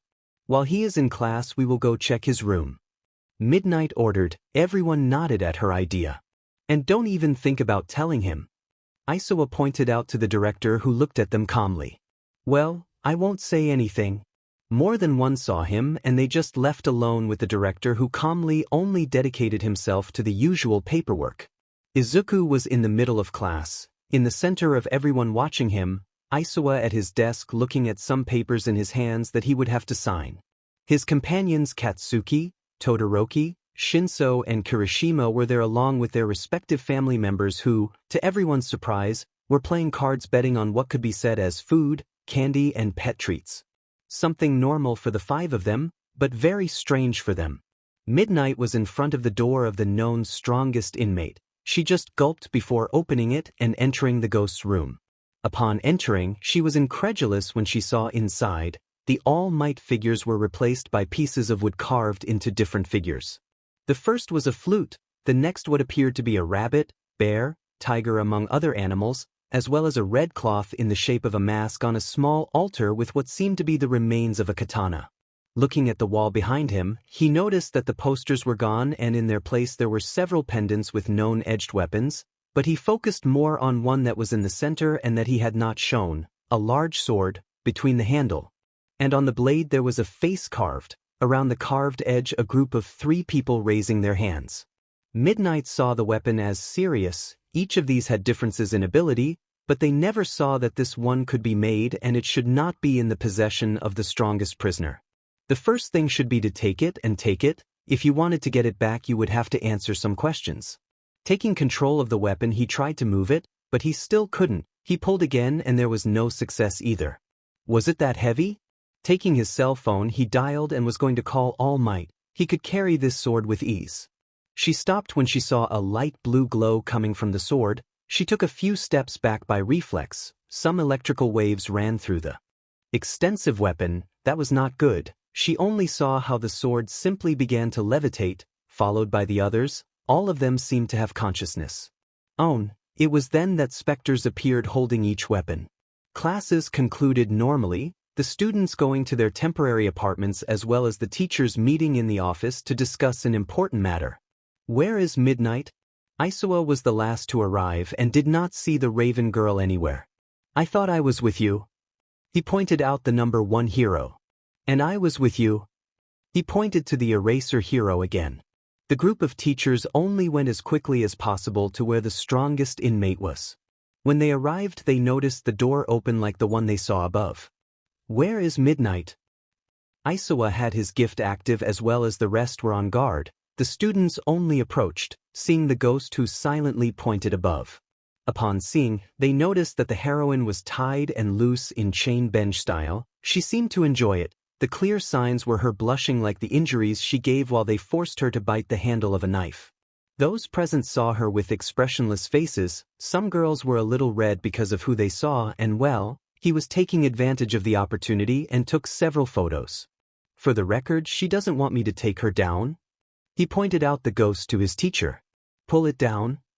She raised her shoulders before making a snap, the chains releasing her and letting her hit the ground strong. Why did you stop? It was so close. Midoriya, you have a lot to talk about? Afterwards, I have to mop before the fishy smell remains. He pointed to a small puddle under the heroine who was distressed. Don't worry, I'll clean. He helped you. Kaminari accompanied Mineta, both dressed for the occasion with everything they needed. Let it be quick. They both entered and he alone went with the teachers to the address. What do they need? He asked calmly while polishing the edge of one of his chaos swords. Where did you get those weapons from? All Might saw his former successor seriously. They sell them at a good price in the store. If you want a special one I can give you the number. They also improve them. Sell? Who sells them? They are called the Brothers, a duo of blacksmiths who forge any weapon to order. So they forged your equipment, weapons like that of the students Todoroki, Katsuki, Shinso and Kirishima. Izuku nodded at his head teacher.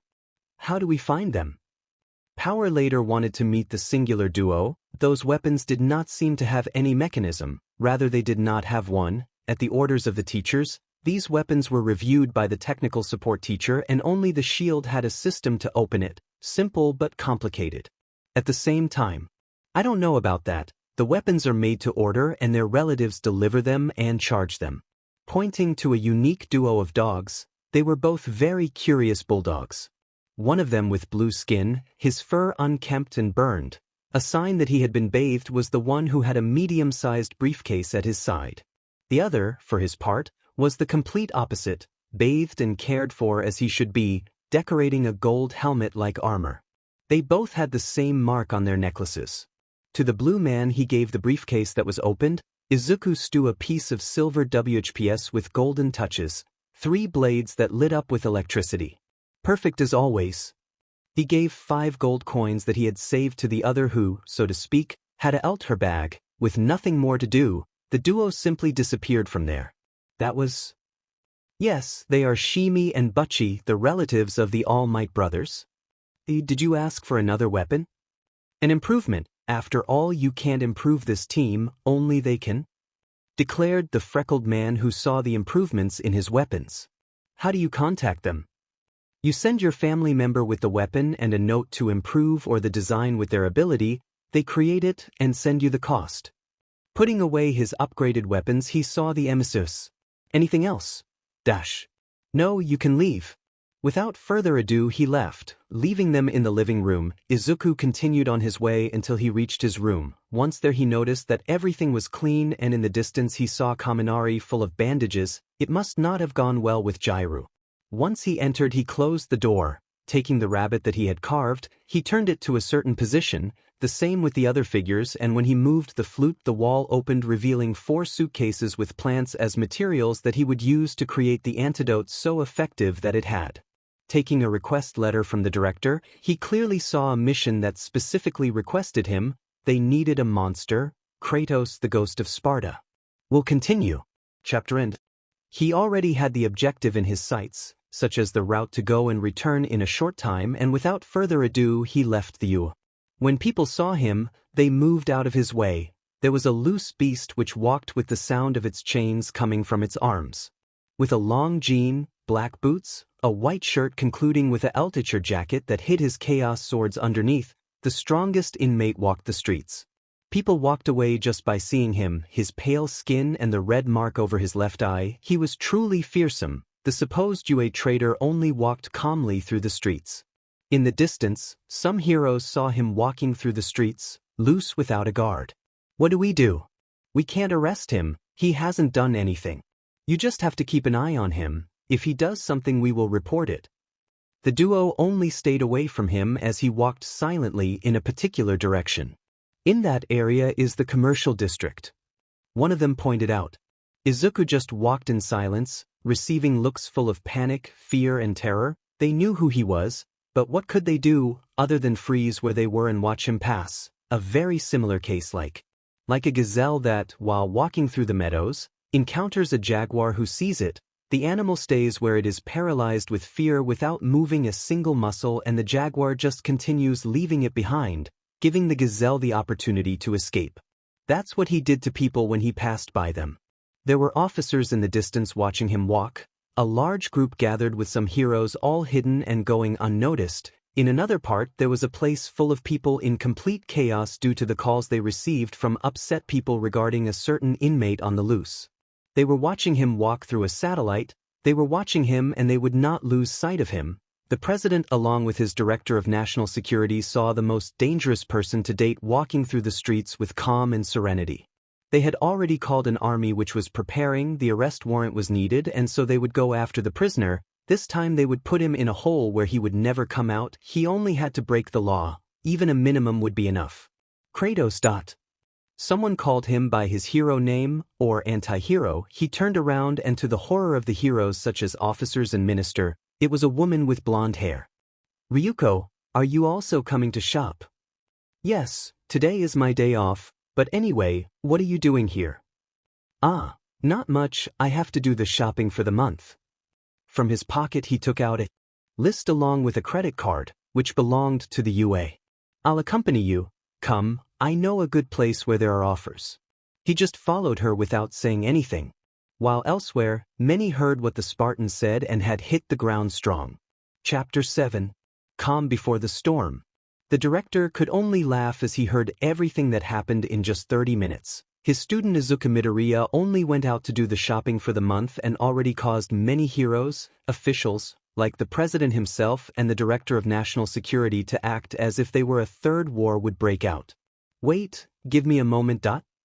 On the other side of the phone, one of the president's eyebrows was raised in annoyance at the laughter he heard on the other end. He called him to discuss a certain topic regarding his student Izuku Midoriya. He told everything about what happened when he went out alone to do the work. Shopping. I think it would be better to give some notice of your departure, don't you think? Yes, I will let you know when he leaves, but if I can't tell you, don't call the other countries to bring their top 10 here. The leader just hung up abruptly. He was already tired of hearing that mouse continue laughing like a Colorado. Meanwhile, the third A students watched the news regarding the Spartans' departure. It caused a certain impact on them. Did all this happen just by going out shopping? Denki just looked at himself and they both started laughing. It was undoubtedly something very exaggerated. Lita, I think we won't ask Midoriya to do the shopping again. The representative nodded at his words. Con Midoriya. The freckled man was leaving a store with several bags with everything for the month. Ryuku next to him with his share. Seeing the receipt in his hands, he kept it next to the card. She didn't know what to say. It was then that she remembered that embrace that this boy gave her to save her life, her first embrace. She never focused on anything other than being a heroine and looking for a partner. It never happened in her mind. I think we'll have a barbecue tonight. He opened his eyes and saw the Spartan who had a piece of meat in his hands. That sounded very delicious. When did you last eat at a barbecue? Years. Yes, he only ate in his agency's cafeteria, but he couldn't ask that of a UA student. But that meat sounded very delicious. Hey Ryuku. She saw him. What do you say, are you coming tonight to eat at our barbecue? It's a way of thanking you for helping me with shopping. Yes, why not? Taking the opportunity instantly. Well, see you at 8. He said goodbye like her. The dragon woman remained silent where she was watching him leave, and once he was out of her sight she left with a smile. She would eat like never before tonight. She did not know that a certain rabbit was listening to everything from a distance. She came to see what the strongest prisoner was up to, but she was speechless upon hearing what would happen tonight. Hashtag hashtag hashtag hashtag hashtag hashtag hashtag hashtag hashtag hashtag hashtag. It sounds good and it wouldn't go down badly. Kirishima declared upon hearing his friend's idea of a nice barbecue tonight. The weather says it will be clear, that's fine. Todoroki spoke after reading it on his phone. Hey, did you buy everything you need for tonight? Izuku nodded at Katsuki. Hey, I think some lemons would give it a good flavor. Shinso declared before the 4. I didn't buy any, but the stores are still open. I go and come back, prepare everything else. I'd better go, believe me, when you leave UA there's a big commotion. Izuku just stood watching Kirishima leave to return in a while. What happened when I left? Todoroki sighed, but seriously he recounted everything that happened in the first hour he left. Hashtag hashtag hashtag hashtag hashtag hashtag hashtag hashtag hashtag hashtag hashtag hashtag hashtag. What are they doing? Isawa, annoyed, watched the freckled man cook meat in the apartment courtyard, while Katsuki cut some vegetables and Kirishima put the plates. A barbecue, Shinso declared, who arrived with some drinks accompanied by Todoroki. They didn't have permission and they did it anyway. He disowned those present. Of course they have it. The director was sitting there, with cutlery in hand waiting for a piece of cooked meat. Smells good? Ryuko in civilian clothes wouldn't deny it. Up to you, Lady Ryuku. Momo saw the dragon woman sitting next to the director. Come on, Momo smells good? She pointed her boyfriend to the jet. Shoto maybe. It smells incredible. Delicious and tempting, but I was speechless when I saw a huge rack of ribs with lemons on top being placed on the table and cut with great ease by the freckled man. I want a piece. He was in the front row waiting for his part before the blank stares of the other students who didn't know what to say about it. Isawa sighed in surrender before a plate with another rib for him. Otherwise you can't beat them. He took the plate and went to eat. Midoriya knew how to cook very well. All Might saw everything from a distance. He was speechless when he saw them eating together at said barbecue. He just sighed and left without saying anything. Hashtag hashtag hashtag hashtag hashtag hashtag hashtag hashtag hashtag hashtag hashtag hashtag hashtag hashtag. A few days later, Midoriya was in his room, reading one of the books while practicing some ancient magic. Looking out the window he noticed 2 birds right there bringing him a letter. He left his room, walked in silence to the address and just knocked, receiving a pass from the other side of the entrance. Young man, what do Midoriya want? I have to tell you about something very important, director. I hear you. Hashtag hashtag hashtag hashtag hashtag hashtag hashtag hashtag hashtag hashtag hashtag hashtag hashtag. Do you think he will tell the director? Kirishima asked the other 3, ignoring the fact that there was more of the class with them. Yes, the tournament is very close. We must be well prepared.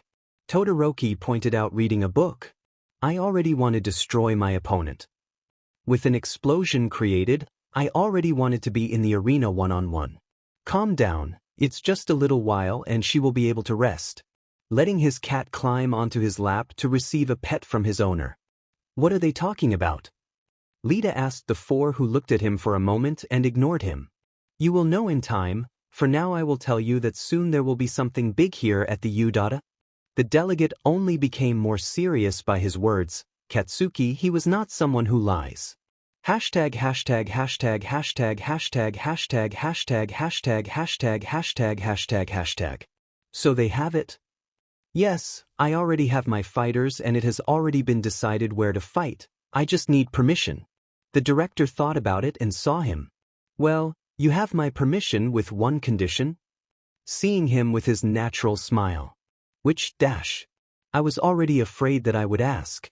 Let me take some heroes and students to see what this tournament is like. They both looked at each other and Izuku sighed. Fine, but I will give you an invitation only to family members and heroes who want to go see. The rodent nodded. Without further ado he left. He had to warn, and that's what he did. 1 week until the tournament, they had to prepare and be at their best for the big day. We'll continue. Chapter end. So, a tournament, 5 against 5. The president declared when having a conversation with the director, who called him and explained the issue regarding what the strongest inmate would do with 4 other students. Yes, it will be in 5 days. I called several heroes to attend. It seemed right to me that you be aware and see if you wanted to attend. I'll go. After all, I want to see how strong these Spartans have become. I'll see you in 5 days at 12 in the afternoon at the U.A. Okay, see you there.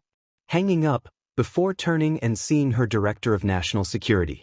This is the perfect opportunity to finish him off, isn't it, sir? Yes, we must get rid of him at any price. If he commits any incident in this tournament, then we can execute him. It was then that his phone rang again. When he saw, he couldn't help but raise an eyebrow. It was his old friend, director of the police, who was calling him. What's happening? Dash. As he listened, his expression began to change to one of complete shock. That. He continued listening as he heard everything. I already know who to send. He will take care of it. Believe me, it is what is best for him. Chapter 8, Preparations. Hours ago. But what hair? But appealing dash. But handsome. But marvelous dash. But tonight you don't come out a virgin. You make me nervous. Kirishima was very red from the comments of his friend who was watching him train, with a look of love and delight at seeing his well-defined muscles working this cool morning. Carved, sculpted, much better than I had before, a full-fledged Spartan with tattoos included. I couldn't stand it anymore. Tonight I wanted war, a good war. For some strange reason, Kirishima felt a slight shiver run through his body. He turned with his family member on his shoulder, noticing the fixed and penetrating gaze of his girlfriend who was ogling him, just like a predator. Elsewhere, Todoroki was meditating calmly, wearing only special breaths for him. He used his gift lightly, light flames on the left side and ice shards on the right, with his 2 lizards on his shoulders, which seemed to meditate next to their owner. Momo saw him. He was calm and serene while he was still in the lotus potion. His elongated hair caught her attention, but she blushed when she saw his body, well worked, noticing the occasional scar like the tattoos on his shoulders. House secretary. She couldn't avoid that dirty thought like other unholy ones with a certain color. She denied it before seeing him and going to where he was. For his part, Todoroki abandoned his state of meditation to get up and go to the showers, with his body sweaty and exposed, causing a certain raven girl to ignore anything else, and only focus on him, all sweaty, she all blushing, the 2 of them alone. In one of the training rooms alone, with nothing and no one to bother them, for a long time. Well, let's try it now. Seeing his 2 familiars who nodded before jumping onto their owner's forearms, holding on and clinging with their tails, both were ready. With a flash they were now gauntlets. Accumulating ice, and with the help of his familiar he created a small shield, then increased its size. Momo was speechless, watching her lover create said ice defense before breaking it and creating a double-edged sword. She had become very skilled with her gift. I also observed modifying the flames like a spear, rotating said weapon before making it disappear. It had improved a lot. Ooh, is something wrong, Momo? Noticing his girlfriend watching him in disbelief of what he had witnessed. Where did you learn to do that? I learned from a sculptor. It just had to give a little imagination. She responded calmly before taking a towel and leaving with her family. Momo remained silent where she was, before denying that she was going after him. Conscience, is this necessary? Yes, I want to make a cute baby and you will help me. May had the poor guy in a special suit created by her. It had to be very resistant to any type of damage and impact such as that of weapons. Well, fire. A cannon shot. The poor guy was nailed to a wall. The safety net couldn't hold anything. I must improve his resistance. Walking where the poor man was who fell off the wall in pain. I see that it resisted quite well. Taking the boy to examine the suit carefully. Llama. A recovery. I don't understand you, speak louder. He did not receive any response. Touching his body, he did not register any wounds, but the suit took everything away. Shinso? Well, since you're unconscious, I'll take my chance. He proceeded to take him to a dark area of the workshop. There was a bed that he used to sleep from time to time and he left the poor guy there. Liking her lips, she just saw him, so helpless, so handsome, so tempting to get rid of all the accumulated stress. Why do I feel like Shinso is going through the same thing? Isua was in a sorry situation, Emis Joker on him, riding like there was no tomorrow. She had tricked him, tied him up and now this. An hour later. Never do that to me again, understand? Yes, my beloved. May couldn't feel her legs and everything hurt. A true man, he had shown her that she should never mess with him. A pride for men and for Sparta. The boy just sighed, he was tired. Taking the girl, he took her to a spoon that was there and after a shower they both returned to the bedrooms in silence, while May was having some difficulty. Kon Katsuki. So good. Kami declared, who was more than satisfied, along with her partner. The duo was in a love hotel. She really wasn't wrong to fall in love with a beast like him. She didn't regret anything. He touched everything about him, his body, well marked, more than before. Many would envy him if they knew how far he came. He didn't regret anything. Now I'm going through the other hole. He whispered in her ear, turned around when he felt something hot and strong rub against his lower area, and at that moment he felt true terror as excitement. He had never thought about it until now. Many people passing by could hear her clearly, even though the room was covered to keep the sound from escaping. She did not regret anything, well only a little because tomorrow she would have to use a wheelchair to go to work. His school, today was Sunday. Kon Midoriya. The Spartan ran between buildings, on their sides, Endeavor and hacks who called him to patrol the streets together. They killed many criminals who had no chance, observing the boy with the armor and weapons that the Tartar got. They were truly surprised by his great development and skill. The trio stopped at a building to look at the streets, noticing people passing by with clear calm and serenity. What will you do after you finish with the villainous group? Travel dash. He responded clearly to hero number 2. Where do you plan to go exactly? This time it was Hacks who asked. To the north, to one of the monks' temples. I'll just do that. Getting rid of everything that tied him here, and then leaving with Luna. It didn't sound bad, he should look for himself. In that tournament, 5 against 5, is there a prize? Yes, to achieve this you do not have to win 3 of the 5 rounds, you have to win all 5, to be able to win and give him peace. Give peace? To whom? Endeavor saw the boy, who just sat on the edge of the building. The day my mother died, they took something from her, they stole her soul with a gift and divided it into 6 parts. From his neck he took out a necklace with a notorious gem, which represented a certain female figure, which saw the heroes who noticed that shine in his eyes. Does the League have it? He negated the fire hero. Those who have it have hated me for a long time. I could face 1 or 2 at most, but I can't against 5. They gave me the opportunity to do this tournament and that's why I trained all this time. Viewing the necklace before putting it away. Shoto and the others agreed to be the ones to fight the other matches. They wanted to join, so I taught them a better use of their gifts and thanks to some acquaintances I know who we will face that day. He declared before continuing patrolling with both heroes. Ryuku. How was the meeting with the strongest prisoner? Mirko annoyed, as he usually did, his friend who looked away somewhat embarrassed. I'll just say that he knows how to cook. At one point he felt the taste of the meat on his palate. It was soft and tasty.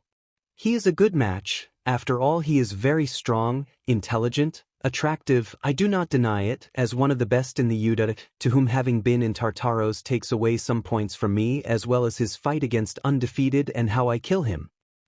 Ignoring Nijire, who just kept talking and counting on his fingers what the boy had done. Yes, and I have not forgotten everything that happened a year ago regarding the raid against Chisaki. He was a good boy, and now I shake that idea. No, he is still the same hero as he was back then. Despite everything that happened, he continues to save people. Everything he was taught was of some use to him. What happened before the attack of those Nomus that day? I should have known what happened. According to what I investigated, they made an arrest. A man almost killed a child and they both saved him.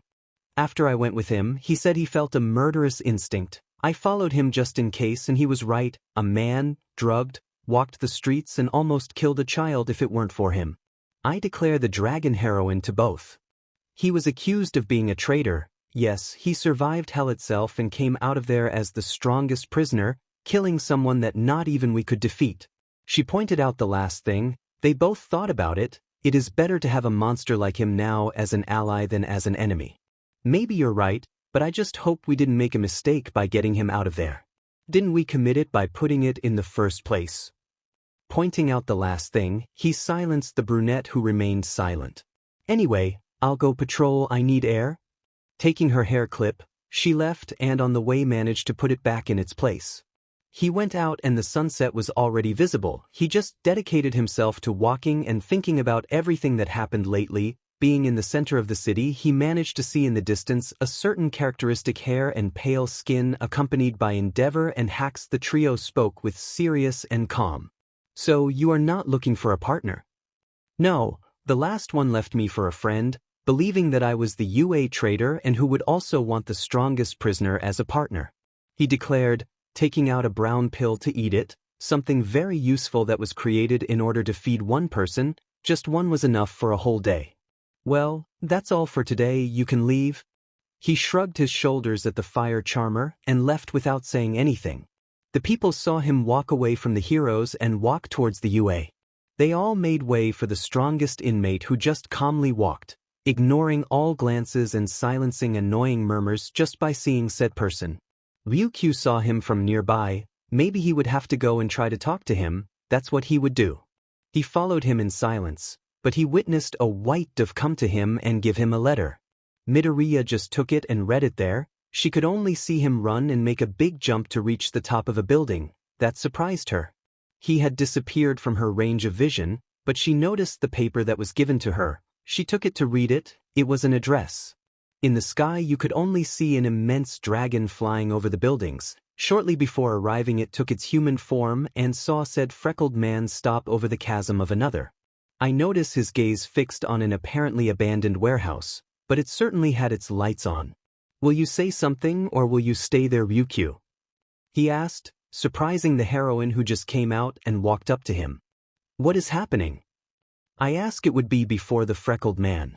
I fulfill part of my agreement with the director. Deal dash. Obtaining a license to kill is not easy. The Nizu director made a deal with the president to give it to me. Handing a file to the woman who was horrified when she saw it. I must kill certain white people, among them mafia leaders, drag or organ traffickers, on this occasion one of people who love little girls. Who else knows about this? All Might Isua, the director of national security, and you. I must kill him. Whatever the president will take care of the rest. I declare this looking into the distance. Did an insider give this to you? With a good amount of experience, the heroine already knew about the subject. Yes, he is one of the guards there. He will give me the signal at any moment. They both only saw those two in silence. If there are children, please save as many as you can. You don't have to ask for it. Izuku. He turned to look at her. Finish them. He just nodded before noticing how one guard knocked out another. Izuku jumped off the building and before falling, he used it to push himself and reached the guard who opened the door, letting him enter. Ryukuo just focused and remained silent. She could hear screams, shots, calls for help that were suddenly silenced. It was an eternity with brief suffering for her. Feet stood before her. She raised her gaze and was not surprised to see how covered in blood that was not hers, seeing her very axe that had been used along with the twin swords on her back. A blanket of fire covered it, cleaning the blood, burning it. What happened to the children? They will be fine, they will receive medical and psychological treatment, it is coming for them. Sitting next to him to later take out a bottle and drink. Tell me it's not alcohol? I was in the worst prison in this med world. I killed several people who deserved a fate worse than death, and you are worried that I am drinking. The female saw him, holding out the bottle. She took it and drank, quite good in her opinion. It's a good night. The duo remained silent as they drank. The door was opened abruptly, and Ryuku entered, embracing the ghost passionately. Arriving at his room, they only stripped off all the clothes they had, on that night of the full moon. Being under him, I took the opportunity to touch his body, well sculpted, worked, marked with countless scars along with that tattoo. He embraced her neck, making her suddenly, embracing down to her bearths and juicing one, liking it and then sking it, while they handled the other. It was no surprise to see that she was not wearing any bra, but it was a surprise that her underwear was a thread, slightly a thread. Both of them no longer had any clothing, they only let themselves be carried away by their most carnal desires, embracing each other. Ryuku ummed when something in her began to enter, it slowly entered inside her and she felt pain when he took away her virginity. She never thought of doing something like this and not having protection, she no longer cared, she just wanted pleasure and a lot of it. Izuku just embraced her and she greeted him by hugging his neck. You can move now. Paying attention, he only proceeded to give her small spanks that made her with a touch of pain. She was luckily calmed down with embraces and caresses. Little by little all pain was replaced with pleasure. Now she only and her eyes lit up with a clear heart when he came to touch her entrance to the uterus. His G-zone was touched.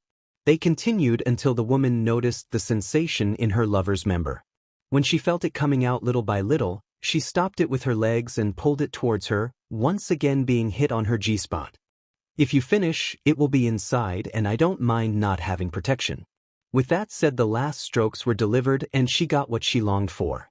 It was a great amount that flooded her. She was receiving everything directly, as well as accurately inside her. This caused her own orgasm. Izuku just pulled out carefully, Ryuku discouraged as she didn't feel any more pleasure. He just lay down next to her, letting her hug him. He thought they could sleep, but the woman felt like he was hers. There was a golden glow in her eyes, seeing him with longing for more and more pleasure. You were in prison for a year, before that you lost your mother, your friends turned their backs on you, they hurt you a lot and I am in charge of making amends as much as I can, I promise? Without further ado she embraced him. Izuku just responded and saw two figures behind her, Cassandra and Feed. Both of them saw him who had the spirit of the ghost of Sparta behind him. They continued and continued, until they couldn't take it anymore and both ended up tired. It was truly a great experience for both of them. Yue rooms. It was already very late, everyone was sleeping in their respective rooms, but there were certain exceptions. Momo was in Shoto's room, they were both sleeping hugging each other, as was Kirihime with Mina and Shinso with Mei. For his part, Katsuki was in a hotel somewhat close to the UA with his girlfriend Kami, sleeping comfortably like many others. But there was someone who didn't, that was Ochako Uraraka. For some strange reason she couldn't sleep, she felt like she lost something, watching the full moon to go to bed and try to fall asleep. Without a doubt, a good day for many. We'll continue. Chapter end. The day had arrived. After an arduous week of preparation, the five were ready, adjusting their suits and armor, as well as the weapons they would use for this fight. Kirishima managed to lift and put his arm guards in place, as well as his little friend who brought him his mask. Katsuki only adjusted his recordings, taking a tape with the tubes for his three companions who were playing with a small ball he gave them. Shoto tied his long hair into a ponytail followed by raising his hood. Shinso Colorado prepared all kinds of arrows and put more in an isolated space as reloading. The last one was Midoriya who took the Olympus wave in his hands. He did not use it all this time except to train and improve with it. Many heroes had arrived, Yudata students among them all in their hero costume. With whom do you think they will fight? Mina saw Momo who was thinking. I don't know, Shoto didn't tell me who they will fight with, but I don't know if it will be against the League of Villains. The Raven girl declared, reunited with her friends, all waiting with the heroes. This is very exciting, I want it to start. Mei was excited, she wanted to know who they will fight against.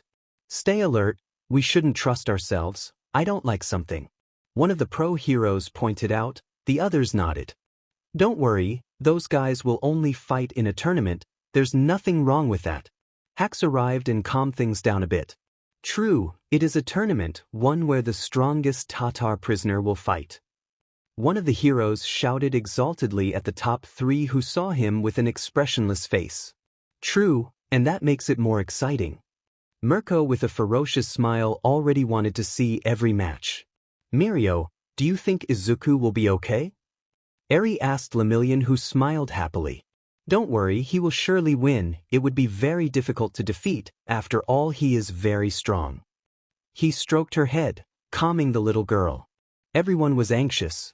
But they noticed someone arriving in a limousine, the president of Japan himself getting out to be skirted by 4 guards along with his director of national security. The heroes only saw him walk until they reached the director of this prestigious academy. They both saw each other. He was serious while Nizu smiled when he saw him arrive. Where are the fighters?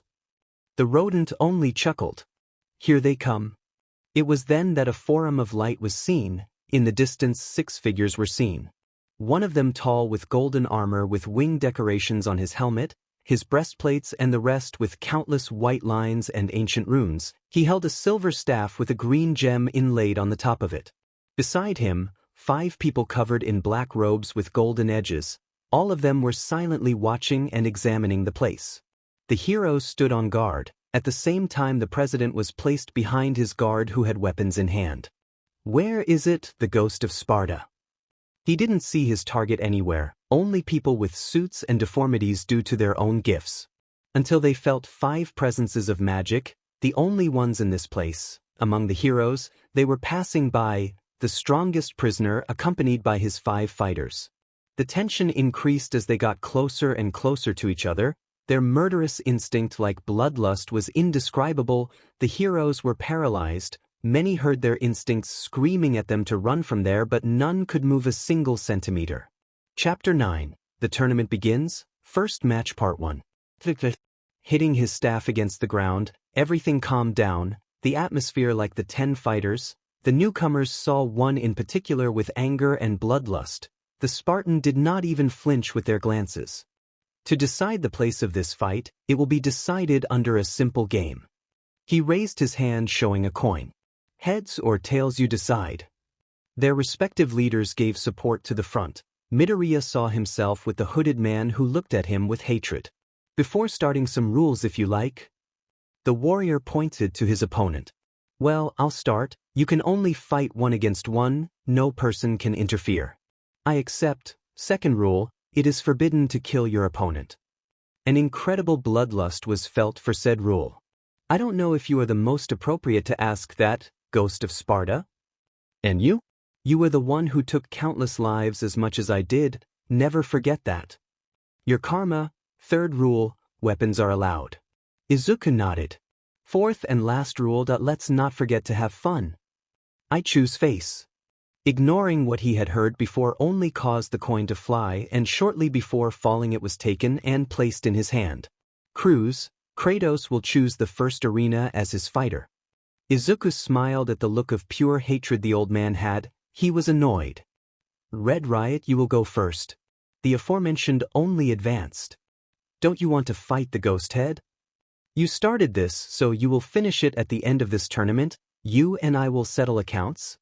Sounds good to me. Njor, you'll go first. The aforementioned only advanced, removing his hood, revealing a man with green skin, long hair and a beard as if unkempt. His eyes shone a light blue, carrying a bow in his hand along with a dagger at his waist. The place will be in a fake city built here in the U, the same one used for the entrance exam. Striking twice with his staff, Heimdall transported everyone to said place. Hashtag, hashtag, hashtag, hashtag, hashtag, hashtag, hashtag, hashtag, hashtag.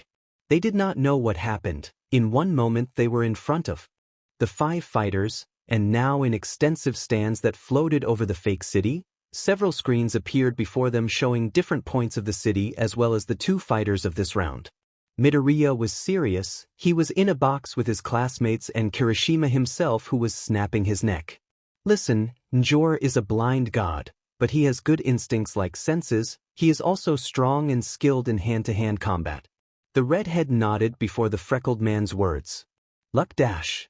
Katsuki gave him a firm pat on his back shortly before being teleported to the duel area. You better finish him off. Rest assured, father. Without further ado, the fighter that Odin chose was transported to his starting area. Both fighters were already in their corners. Meanwhile, in the center was Heimdall floating, bringing his staff closer. He only said a few words. And here, the first duel of Spartans against Nordics. Who will win this match?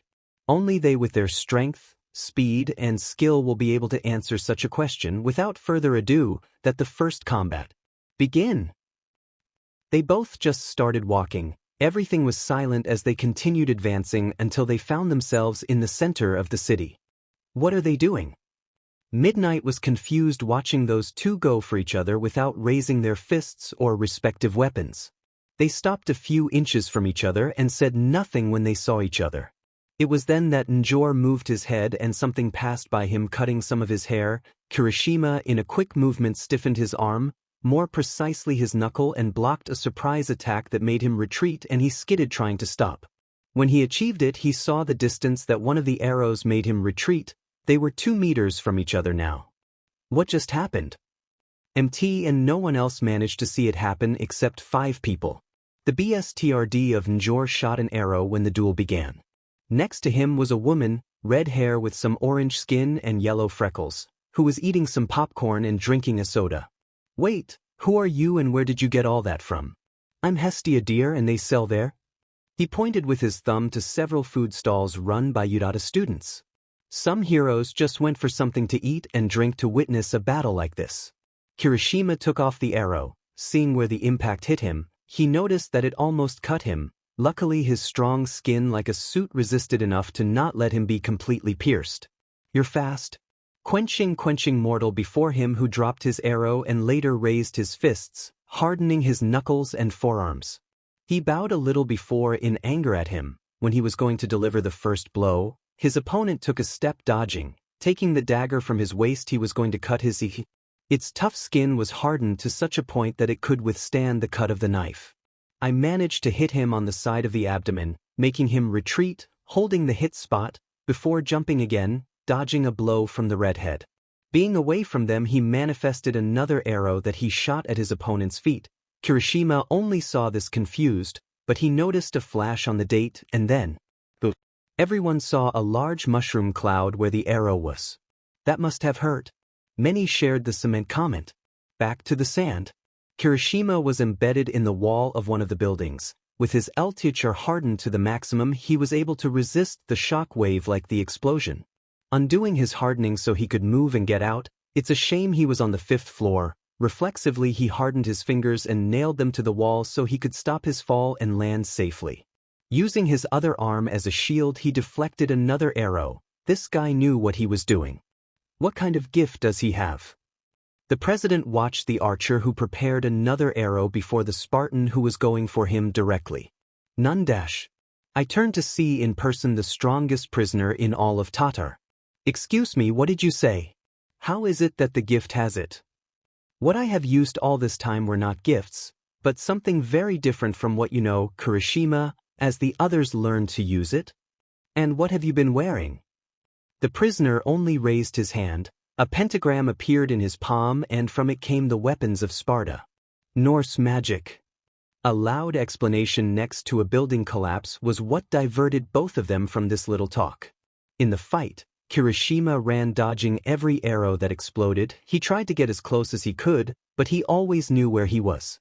He is blind, but his senses are on another level. Remembering his friend's words, to smile fiercely. It was time to lose the extra weight. He made a jump that raised him several meters off the ground and reached the abyss of one of the tallest buildings in the place. Since when can you jump so high?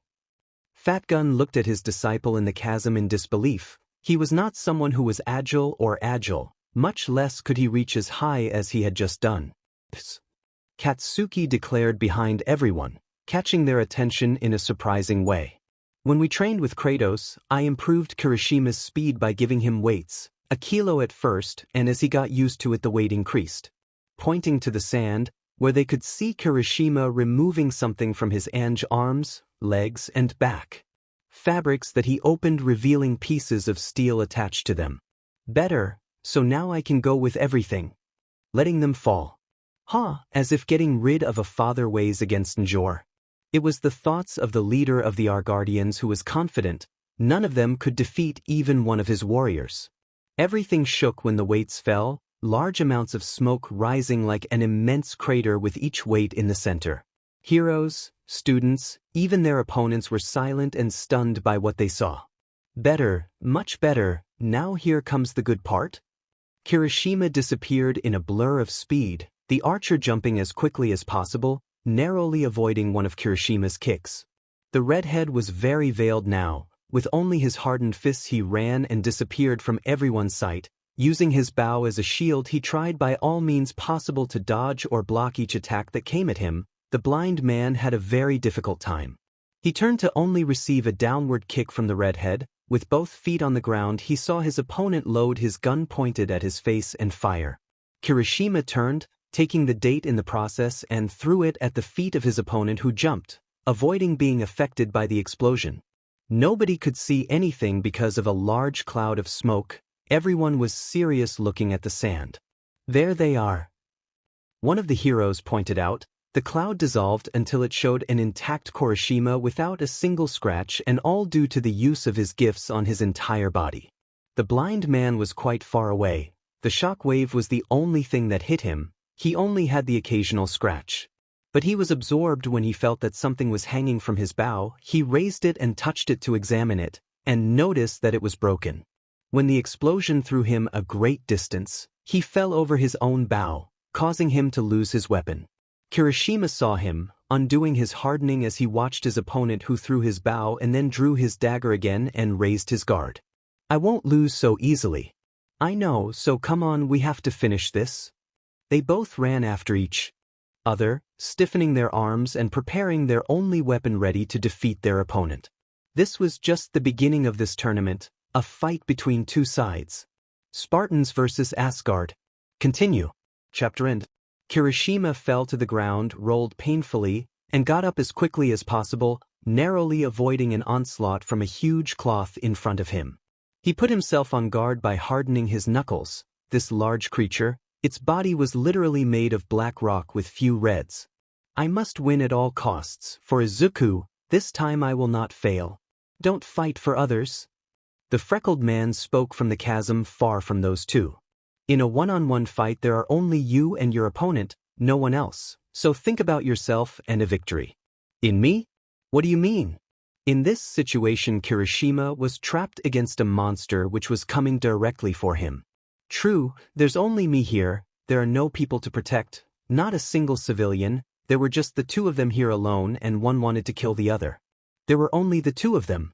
His eyes shone as he entered Shadow Wire mode and went after his opponent. Fighting only for his life. Hashtag hashtag hashtag hashtag hashtag hashtag hashtag hashtag hashtag hashtag hashtag hashtag hashtag hashtag hashtag hashtag hashtag hashtag hashtag. In front of all the spectators, an entire building fell at the hands of those two monsters who were fighting against each other.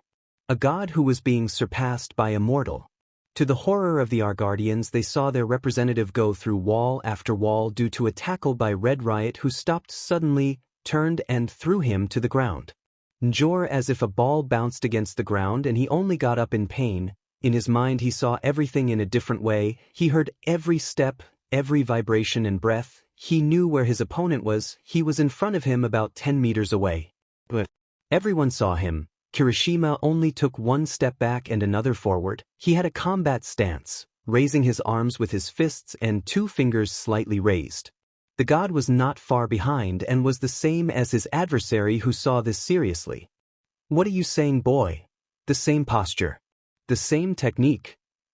The student remained silent before his opponent. Let's finish. With this. Chapter 10, Be Strong.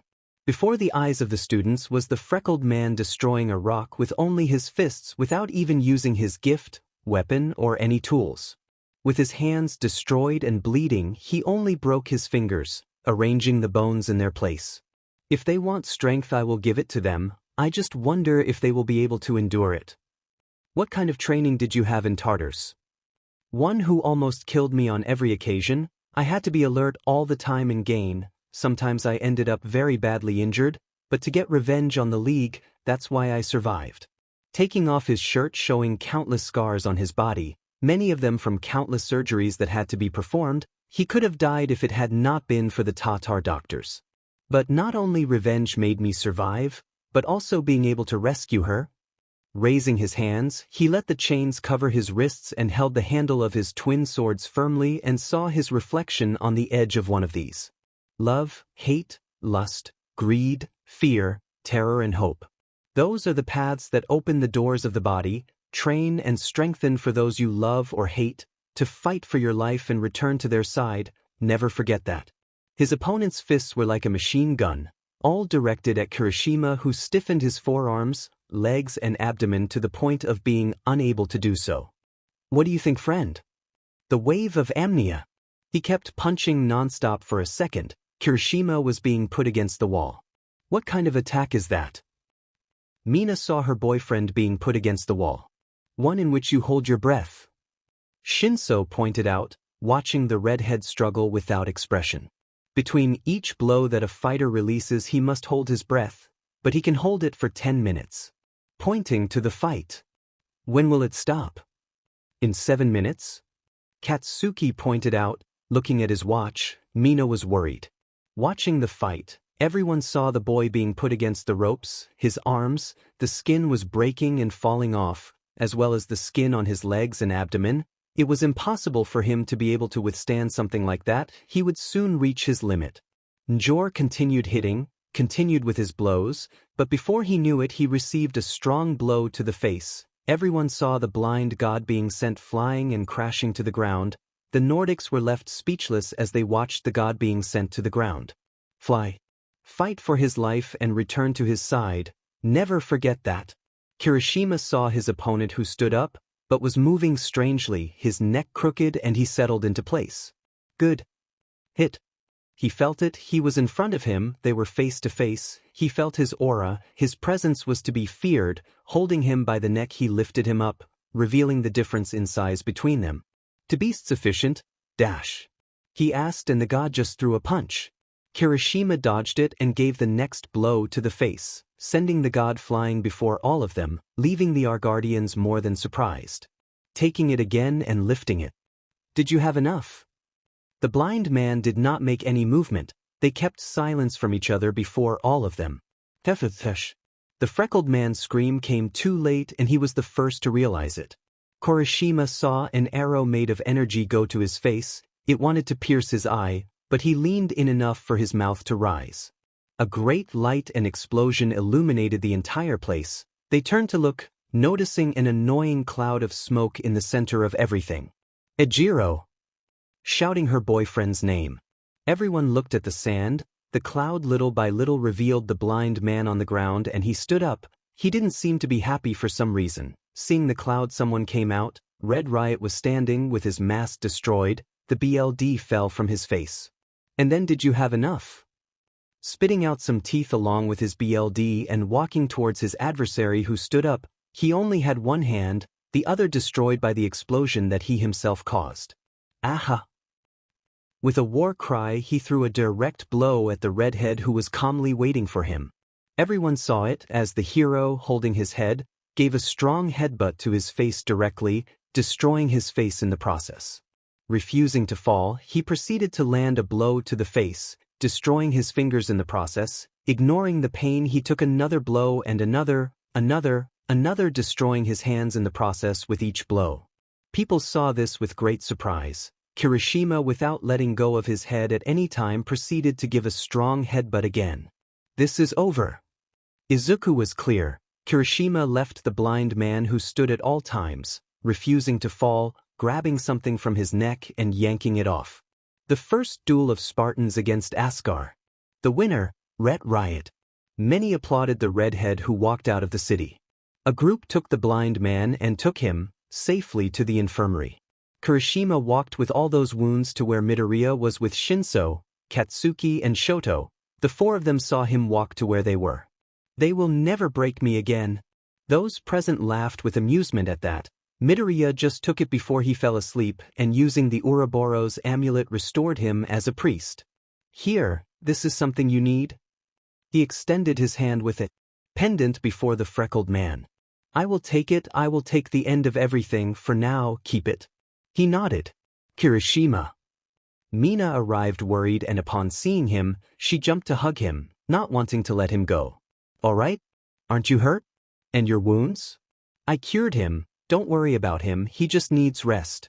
Midoriya spoke looking at the other box where his adversary was and who would give the final fight. He was not happy at all, that's what his eyes said. You will go to the second meeting, I already decided the place, don't fail me like that useless person. Understood, leave the rest to me.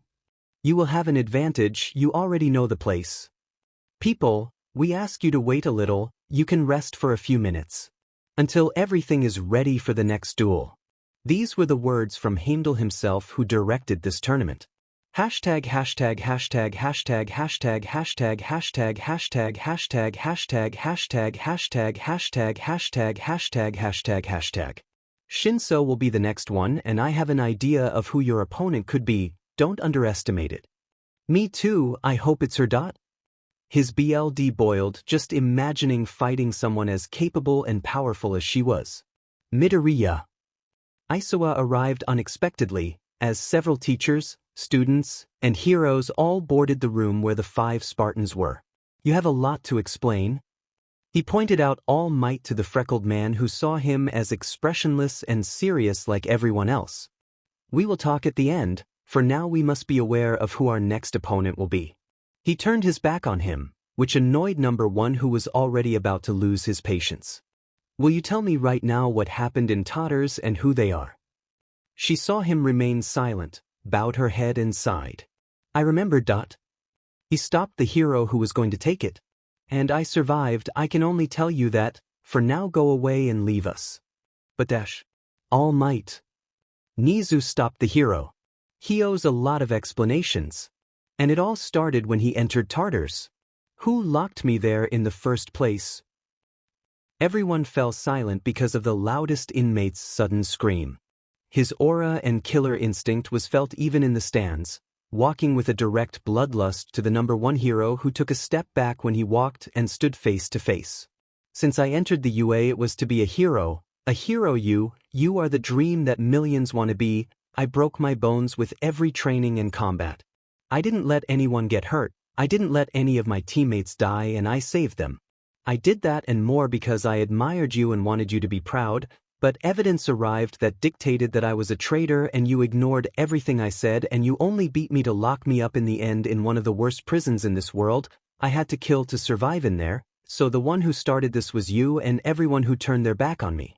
But me and him will finish this in the final round. Seeing in the distance the leader of the Asgardians who was watching everything seriously.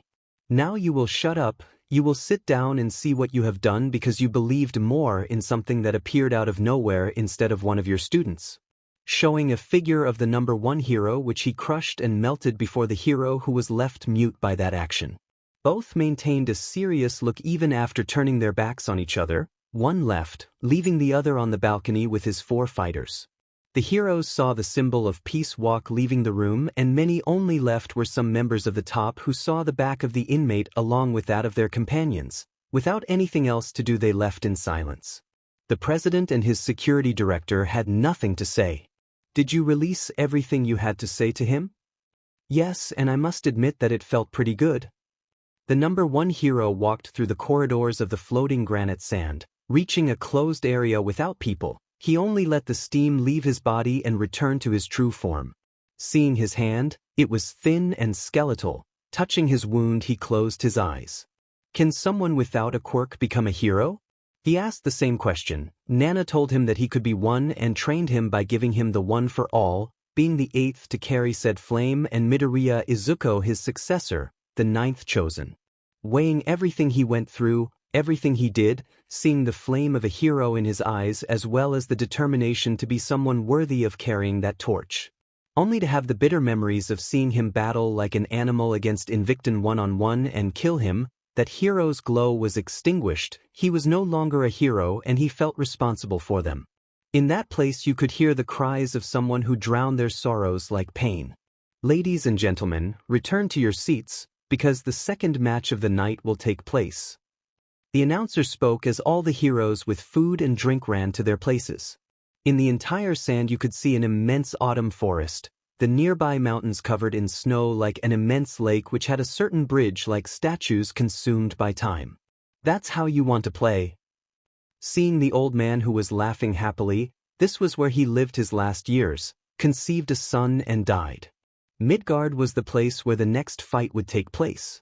Both fighters entered the arena. Shinso only put on his hood, very similar to the head of a rattlesnake. On the other side of the arena, there was a woman who seemed to be in her wind. Her appearance was very worrying and sickly, dark orange hair very unkempt as if loose, her skin somewhat pale and dark from what seemed to be dirt, and her clothes, not it was something that can be described. Who would have thought that Freya would suffer that change, and all because of the death of her son? A Mimir with the recovered body spoke, arriving with a popcorn next to the group of Spartans. "What's up, Mimir?" "Well, Kirishima, how are you?" "Thanks to the great Ouroboros amulet." He finished by hardening his skin before the wise man, who nodded. "Good. And without further ado, let this be the second fight. Start." "We'll continue." Chapter end. Everyone saw the large arena with surprise. On each screen you can see both fighters who were facing each other in the center of this immense place. "Hey brat. Shinso looked up at the woman. "Do you mind if I kill you?" He raised an eyebrow at her question, and the rest just watched expectantly at his question. "Since I don't want to defeat you. In a grotesque way something in her belly began to grow, pointing to her skin which she herself cut, and held something. One dash. In a grotesque way he took out a sword made of very small bones. Looking at the weapon closely they noticed that it was made of baby bones and stained with his own blood, that thing he would use against the boy. "Dismember you?" I scream madly before the Spartan. "That's what I want, he. I'll finally be able to get even. It's a shame it won't be with . Shinso did not hesitate to give a strong kick to his abdomen, causing him to crash against a pile of rocks before the stunned gaze of the spectators, who were surprised by that. Even the Asgardians were left speechless by that action, which made many become speechless just by seeing that act. "Are you really Freya?" The woman held her abdomen, coughed as she caught her breath, and coughed up some blood. Chapter 11. Reason. "How is it possible?" She screamed in horror when she saw said blood on the palm of her hand. He looked at the boy, who took out a katana with its purple edge from among his clothes. Angrily he stood up, wielding that unpleasant weapon in front of everyone, and proceeded to launch himself at his opponent, who saw him coming. Their weapons were about to collide when, in a change of 70th degree, Shinso turned, avoiding the female's weapon, which crouched down, narrowly avoiding the edge of a weapon that cut her cheek and nose. Midoriya saw this with his group, and Mina, who would not support her boyfriend at any time, despite being cured, he was somewhat weak from the battle he had against Njor. Raising his hand caused the feeling of vines trying to catch the boy, who was only slashing with his weapon. Several more came out, and when I saw that I had no choice but to take out the second one that I had saved, this one was the opposite in color to the other one I had. Having to cross the edge of his weapons to block a direct attack from the woman, who saw him with pure hatred in her eyes. But, die! Failing every attempt to land a blow on his opponent, who dodged or deflected them with great ease in front of all the spectators. She is to be feared. Mina, she wasn't always like this. The girl saw her boyfriend, the Kuzzle, watching the woman continue trying to hit her opponent. "What do you mean?" Seeing her boyfriend looking for answers. She was once a appealing woman who was going to have a child, but an oracle warned her that she was going to die. When he was born, he was helpless, weak and vulnerable. She blinded herself with the idea that he would be taken from her side. Everything possible to prevent it, but she only took him away from her and she died. All the hate, sadness and darkness went to herself. That changed her. The ghost declared to his companion, who saw the look of the woman who was still trying to kill Shinso with her gun. Isn't that thing? Yes, those are the bones of his own son. Katsuki declared, observing the skill of both combatants in this one-on-one fight. They fought with great skill, talent and ability above all else. A cut in the air by the woman caused a tree in the distance to fall silent. Shinso tried to cut it, but she only barely avoided each cut. Fire. Concentrating the fire in his hand, he launched a direct sphere at Freya, which extended a wall of raises as a shield. Unfortunately, the fire changed shape like a drill, penetrating the barrier and destroying it in the process. How can he have so much magical affinity?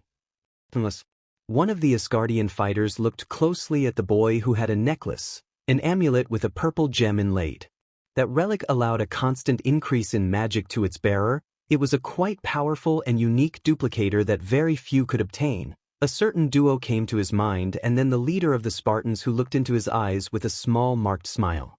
Surely he had everything planned in advance. Not for nothing was he one of the best generals in history. Kratos, someone who should never be underestimated. But they did not underestimate their reincarnation. But to his companions, they were very strong. They had already seen it. How can he have a quick fire?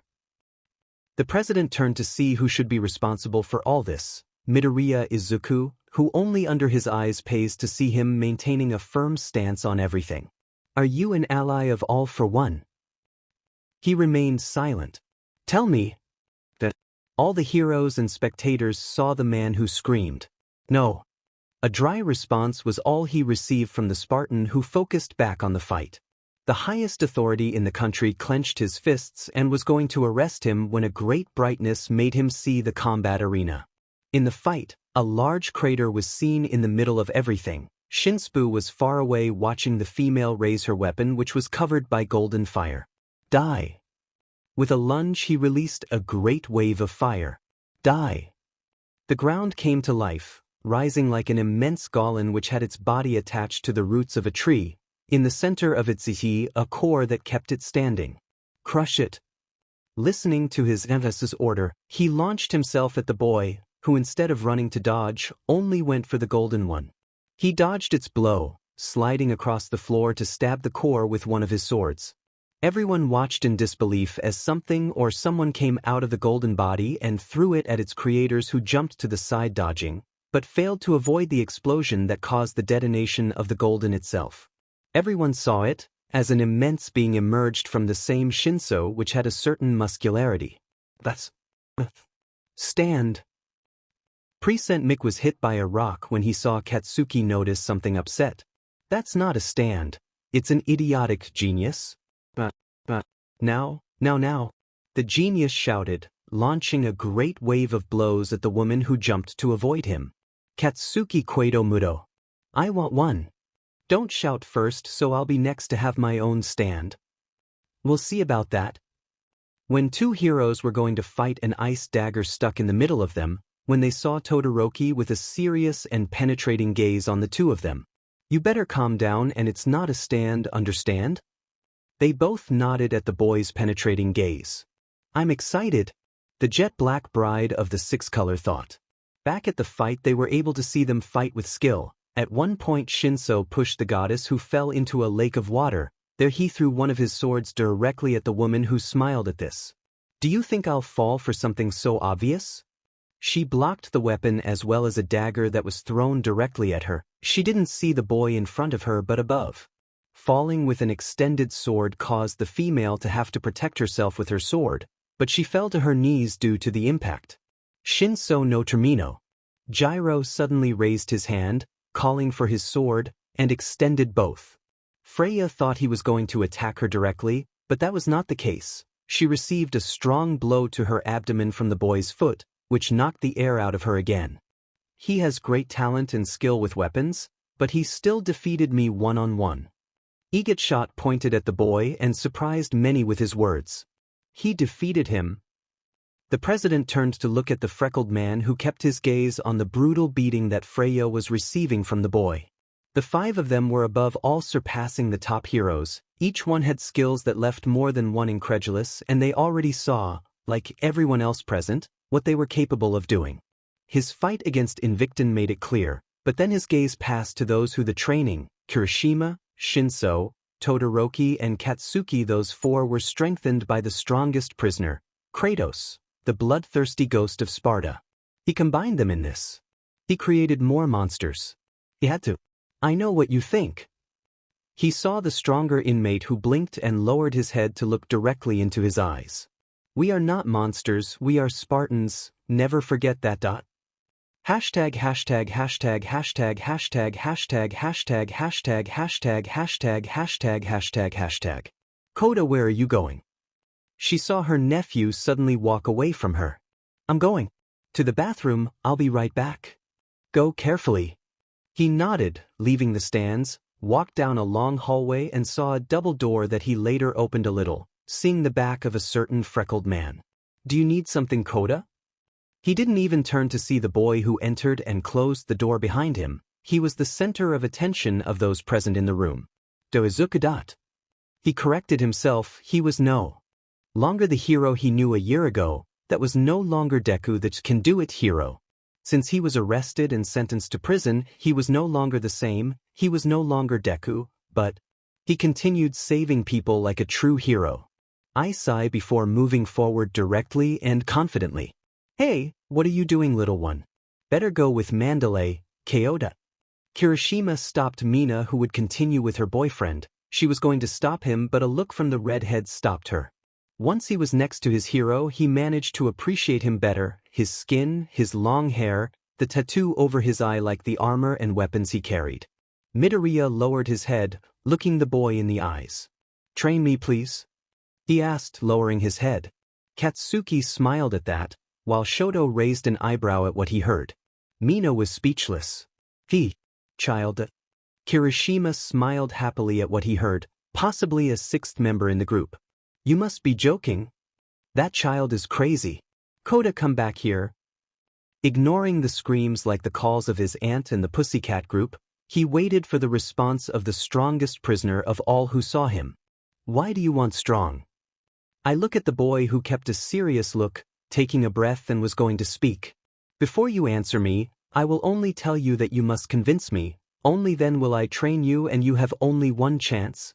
He interrupted the boy who gasped for air when he heard what he said. He didn't know what to say now, even the other heroes were waiting for him to speak or say something. Koda. Mandalay arrived, having slammed the door and seeing his nephew next to the strongest and most dangerous prisoner in this world. Come when you have an answer, until then go with your aunt. Without further ado, the boy had to turn his back and go to his aunt, who saw him somewhat upset by this action he had taken. The look that her aunt gave her scared her, really, because of what there was. Izuku only focused on the fight that was turning into a magic duel, both of them launching their magical attacks against each other. I don't want to feel afraid again. He turned to look at the boy behind him, with some interest in his words. Since that day my parents died, I felt anger, when in reality I was afraid that if I became a hero I would die like them, afraid above all, and that is why I hated heroes. Who was in front of him was the cause that everything about him changed suddenly. He did not hesitate to break his bones beyond what he once did with his arms, which had countless scars like those chains attached to his forearms at this moment, reducing his ability to move every time he broke them, and they had to operate to save both limbs. Looking into the eyes of the warrior, along with his group, who listened to everything with great attention. That's why I want the strength to never feel afraid again. I would no longer feel that sensation.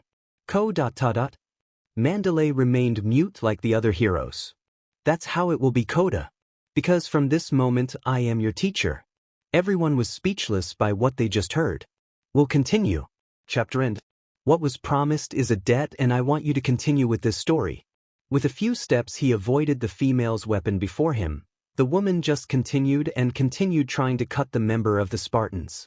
She jumped, and as the weight of the weapon fell gave her more speed, the boy raised his arms, crossing his swords to block the attack of this broken woman. If you continue like this, you will never achieve it, much less overcome the death of your son. Be quiet. The ground split as thousands and hundreds of roots came out to impact the Spartan.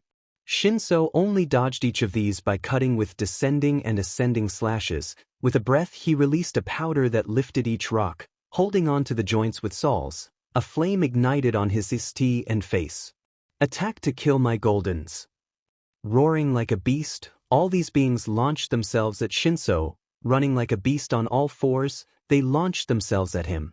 Putting away his swords he began to whisper, raising his open palm with his fist higher and letting a strange gray dust fall. Giving a blow caused a great wave of wind that carried away the dust. When it came into contact with the Goldens it caused all of them to fall to the ground destroyed. Freya remained silent. She looked in disbelief at the Spartan who advanced among the remains of the stone men. Yes, I know some tricks too. Chapter 12, Get over it. This must be a joke.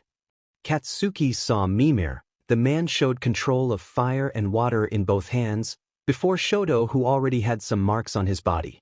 Creating or imitating Mimir's actions had some difficulty at first, but he would achieve it with time.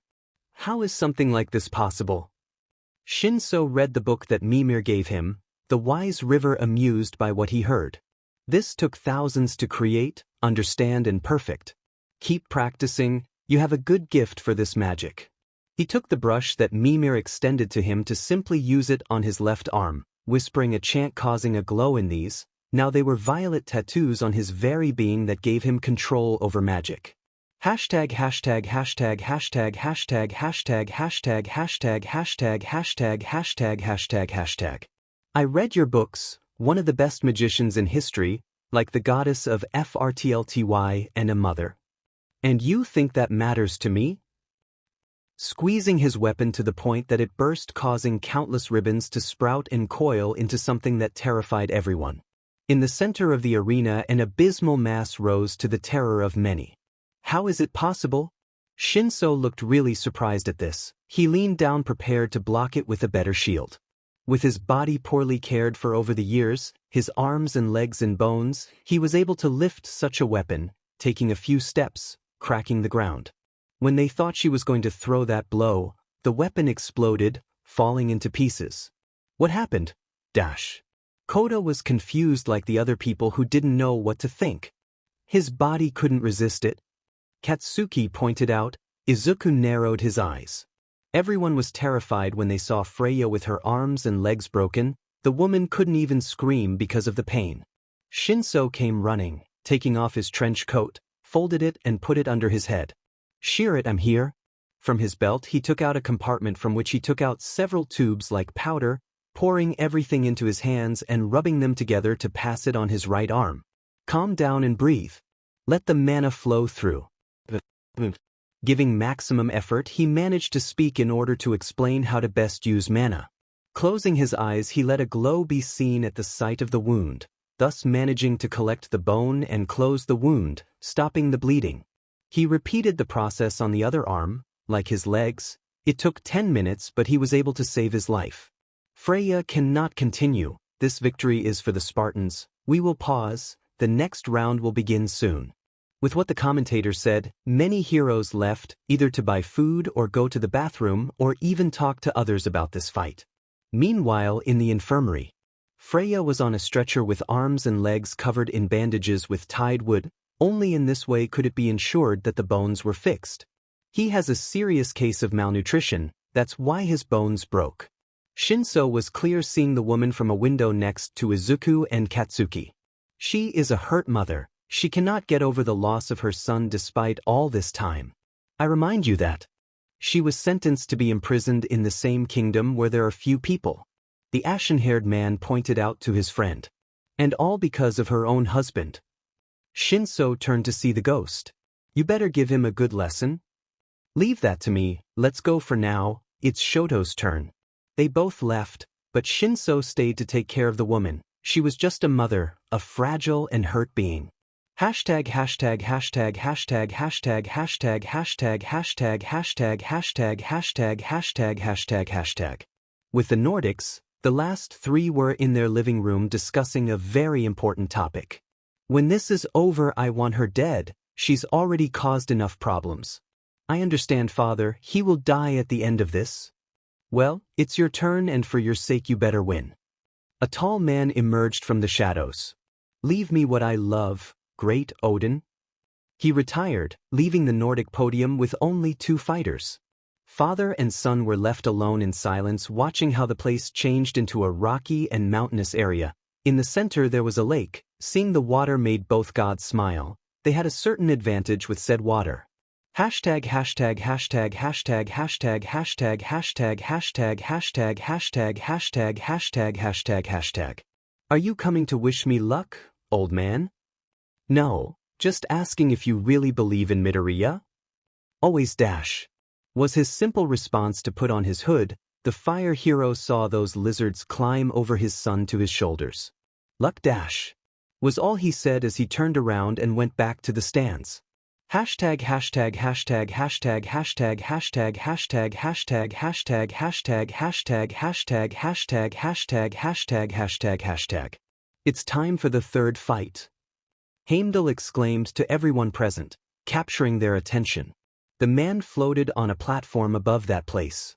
On this side, representing the Asgardians, someone entered. That a feared and respected man, taking off his cloak to show the armor with gold scales. That powerful despite the years. The age was clear from the state of his skin as well as his long beard full of gray hair. That always remains strong and firm in all battles. From his back he took what appeared to be a silver harpoon to spin. That is, Njordur. The god smiled at this as he entered the arena, placing his foot on the ground and freezing a path through which he entered and advanced. This man remained in the center of everything. With a bored look he observed the front. And this other Aldo, son of the current number 2 hero, reckless and cold, the attributes of 2 elements accompany him. The boy entered with his suit accompanied by 2 lizards on his shoulders. Scarred for life, suffering from the cold and the heat. Clenching his fists caused a light layer of ice and fire to cover him. Shoto Todoroki. The Vicolars stood before his opponent, both kept their gaze on the other. A disinterested and bored look from the god. Yes. A serious and expressionless look by the human. Ready. Shoto raised his fists covered in fire and ice, while Njor prepared and bowed with his harpoon at the ready. Fight. They both went after each other. Hashtag hashtag hashtag hashtag hashtag hashtag hashtag hashtag hashtag hashtag hashtag. I shouldn't have drunk so much. Ryuku whispered, leaving the women's bathroom of the stadium, washing his hands. He was going to leave when he saw her, his student Ochako Uraraka or Uravity. What's between you and Deku? His gaze is fixed on the woman. Deku? Don't you mean Kratos? No, he is Deku and always will be. He stopped calling himself that a long time ago. Treating you changed him. In that case I just have to make sure that he goes back to being the same as before. I wish it were that easy, but it never will be Ochako. I will never come back. The woman passed by the brunette who saw a mark on her neck from hickeys and embraces. Tuesday? She had something with Deku. I didn't know what it was but I would find out. Hashtag hashtag hashtag hashtag hashtag hashtag hashtag hashtag hashtag hashtag hashtag. She opened her eyes, her arms and legs hurt. She felt numb. She looked around her, noticing the room where she was. Don't try strong. Shinso was at her side. It seemed that he was taking care of her well-being. How long? 1 hour. We had to do a lot to heal your body. It was in a terrible state. That magic you used. I read it in the books you wrote, full of healing and defensive magic, capable of creating and destroying, protecting above all else. I haven't read them in millennia. He moved a little to better accommodate his back. You were deceived. Shinso saw her directly. That bstrd they have as a leader is? He is the reincarnation of Kratos, the bloodthirsty ghost of Sparta, the killer of gods. She saw him. Did this boy know who the strongest prisoner really was? And if you're wondering, yes, I know who he was and everything he did in the past, from his deal with AIDS to the death of Zeus. All by his own hands. Looking into the eyes of the woman, who was left speechless by his words. He told us the truth from the beginning, who he was and everything he did. And then why do you help him? He is a friend. His response caused a great shock in the woman who saw him and smiled. Maybe he did inconceivable things, unforgivable acts, but that was millennia ago. Now he was reincarnated into Midoriya Izuku, who was the complete opposite of Kratos. He is not the same one you knew, that's for sure. He just left, leaving the woman who remained silent at all times. Hashtag hashtag hashtag hashtag hashtag hashtag hashtag hashtag hashtag hashtag hashtag hashtag hashtag. How do I end up like this? Ryuku barely arrived from the bathroom when he saw the representative of the Asgardians in his grandfather on his knees removing all the ice that covered his left arm. Shoto stood in front of him holding his 2 bars while a light layer of fire melted the ice that covered him. How did this happen? They went after each other, the ice protected Shoto, they continued battling against each other and that's how they ended. Those guys really are tough. Mirko declared to her friend who sat down next to her and they both continued watching the fight between these two. Using his harpoon he destroyed the ice that covered his arm and leg. While standing, the gods saw the boy turn the staffs ready for him. Diamen. Brat. With great speed the Nordic went for the 6 color. The boy only dodged his move by clenching his fist and sent a fiery blow to his chin. Followed by lowering his fist and connecting a frozen right hand to his chin, connecting a final kick to his chin. Njor stepped back in pain and dizziness, holding his chin. Where are you going? He saw the Vicaler turn his back on him and begin to leave in silence. There is no point in fighting someone who has already been defeated. It was his response that made the god enter into anger, who began to run with homicidal intentions towards the Endeavor's son. Son of. Before even taking 3 steps he stopped facing the ground. The people remained silent until the Nordics were with their jaws on the floor. Njor cannot continue, the winner of Shoto Todoroki. Heimdall shouted, leaving victory over the Spartan, who retired in silence. Odin looked at the freckled man next to the last of his warriors. There were only 2 fights left in this tournament. Kill if necessary. But win this round. Yadash. His son left, leaving his father alone, who saw the ghost turn and see Katsuki. Be careful with your hammer, it is very heavy and very heavy when you throw it. Don't worry, I'll take care of it. He turned to leave through the door and go to the exit that was given to them. In truth, these last 2 fights were missing to win. We'll continue. The demon Eri does not exist, it cannot harm you. The Eri demon. A little story. Days later. The time. And finally mind. And finally. Mathematics, son. Chapter end. The entire stadium changed again. This time you went to a rocky and dry area. It was slightly hot there, a perfect place chosen by Katsuki himself, who would have a certain increase in sweat due to the heat. In this semi-final, we have 2 of the strongest on earth. In this corner, one of the greatest promises of Yud, an explosive temperament like his gift. The ash blonde entered. His 3 companions were more than serious like the hero. Everyone fears and respects him. The blonde finally reached the center of the arena. Dynamite. The blonde snapped his fingers and adjusted his glove. Let him come. With a gleam in his eyes, he already wanted to get rid of his opponent. And on this other side, carrying the hammer Mjolnir, respected and feared by many, the berserker of thunder. The Nordic. Thor. Through the entrance a figure entered. Taking off his cloak he showed a somewhat fat and muscular man, several tattoos, like Eltar armor and few silver plates, his red hair poorly maintained and old. On his waist he carried the same Mjolnir that he took in his hands. Wait for a no. Without waiting for the fight to start, the redhead charged against the blonde, who raised a sign for this, but smiled madly when he saw him throw the hammer in his direction. With a speed that broke the sound barrier, the hammer hit the blonde. Katsuki raised his hand and with a focused explosion he moved out of the way, next to the commentator, so the hammer continued on its way until it crossed a huge mountain. What power! No one could believe what their eyes had just witnessed. Katsuki only caused an explosion to move forward. If this BSRD attacked without starting, then why would he have to follow the rules? Thor lowered his head to see him appear before him. With his hand on the Nordic Sea, he showed him a macabre smile before causing such an explosion that destroyed a kilometer of the place. Nobody said anything while they saw what the blonde did, who with a shock wave dispersed all the smoke in the valley so they could see the red head on the ground, covered in burns on his lower abdomen. Ha! Weakling! The blonde left, leaving him on the ground. Thor finally tasted defeat while Katsuki continued to hold victory high. The winner dynamite. Chapter 13, Everything Ends Here. The peace symbol didn't say anything as he sat. He had nothing to say after all. He was the one who sent him to Tartarus for videos and information that was clearly falsified. Why didn't you see it before? If that were the case, wouldn't he have become involved in this? He asked himself that question over and over again in his mind. Toshi. Nemuri arrived to see the blonde lamenting, probably about the decision he had to make a year ago regarding Midoriya Izuku's imprisonment. Do you need something midnight? I barely notice it.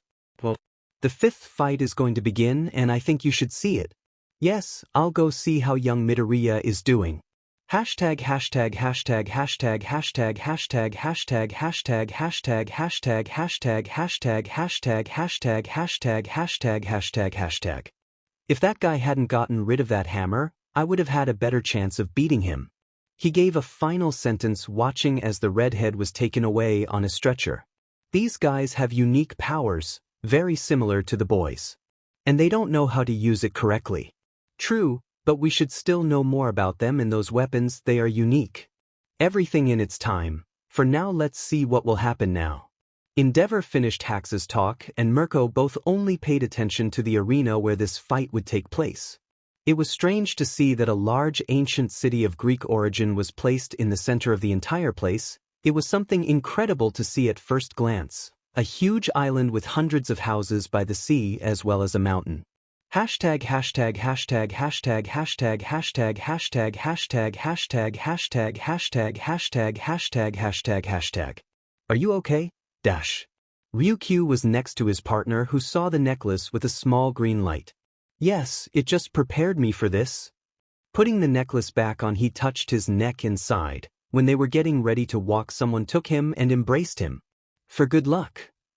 Ryuku embraced him again in a passionate way. Behind a wall there was a man of brown hair, eyes of the same light color. Seeing this with surprise and complete shock, he felt anger seeing his teacher embracing the freckled boy who responded with a hug. They both separated, leaving a thread of saliva joining them. I wish you luck. Thank you. Dash. Uraraka left there, leaving both of them alone. There was anger in her mind that would make her explode at any moment. Several ideas and images came to her mind, that hickey on her neck.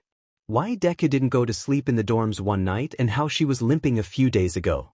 Every piece came together and formed the puzzle that clarified in a way that he would not have wanted. In his mind he got the answer. She slept with the prisoner. You'll pay me, Ryuku. I'll kill you and then make Izuku mine.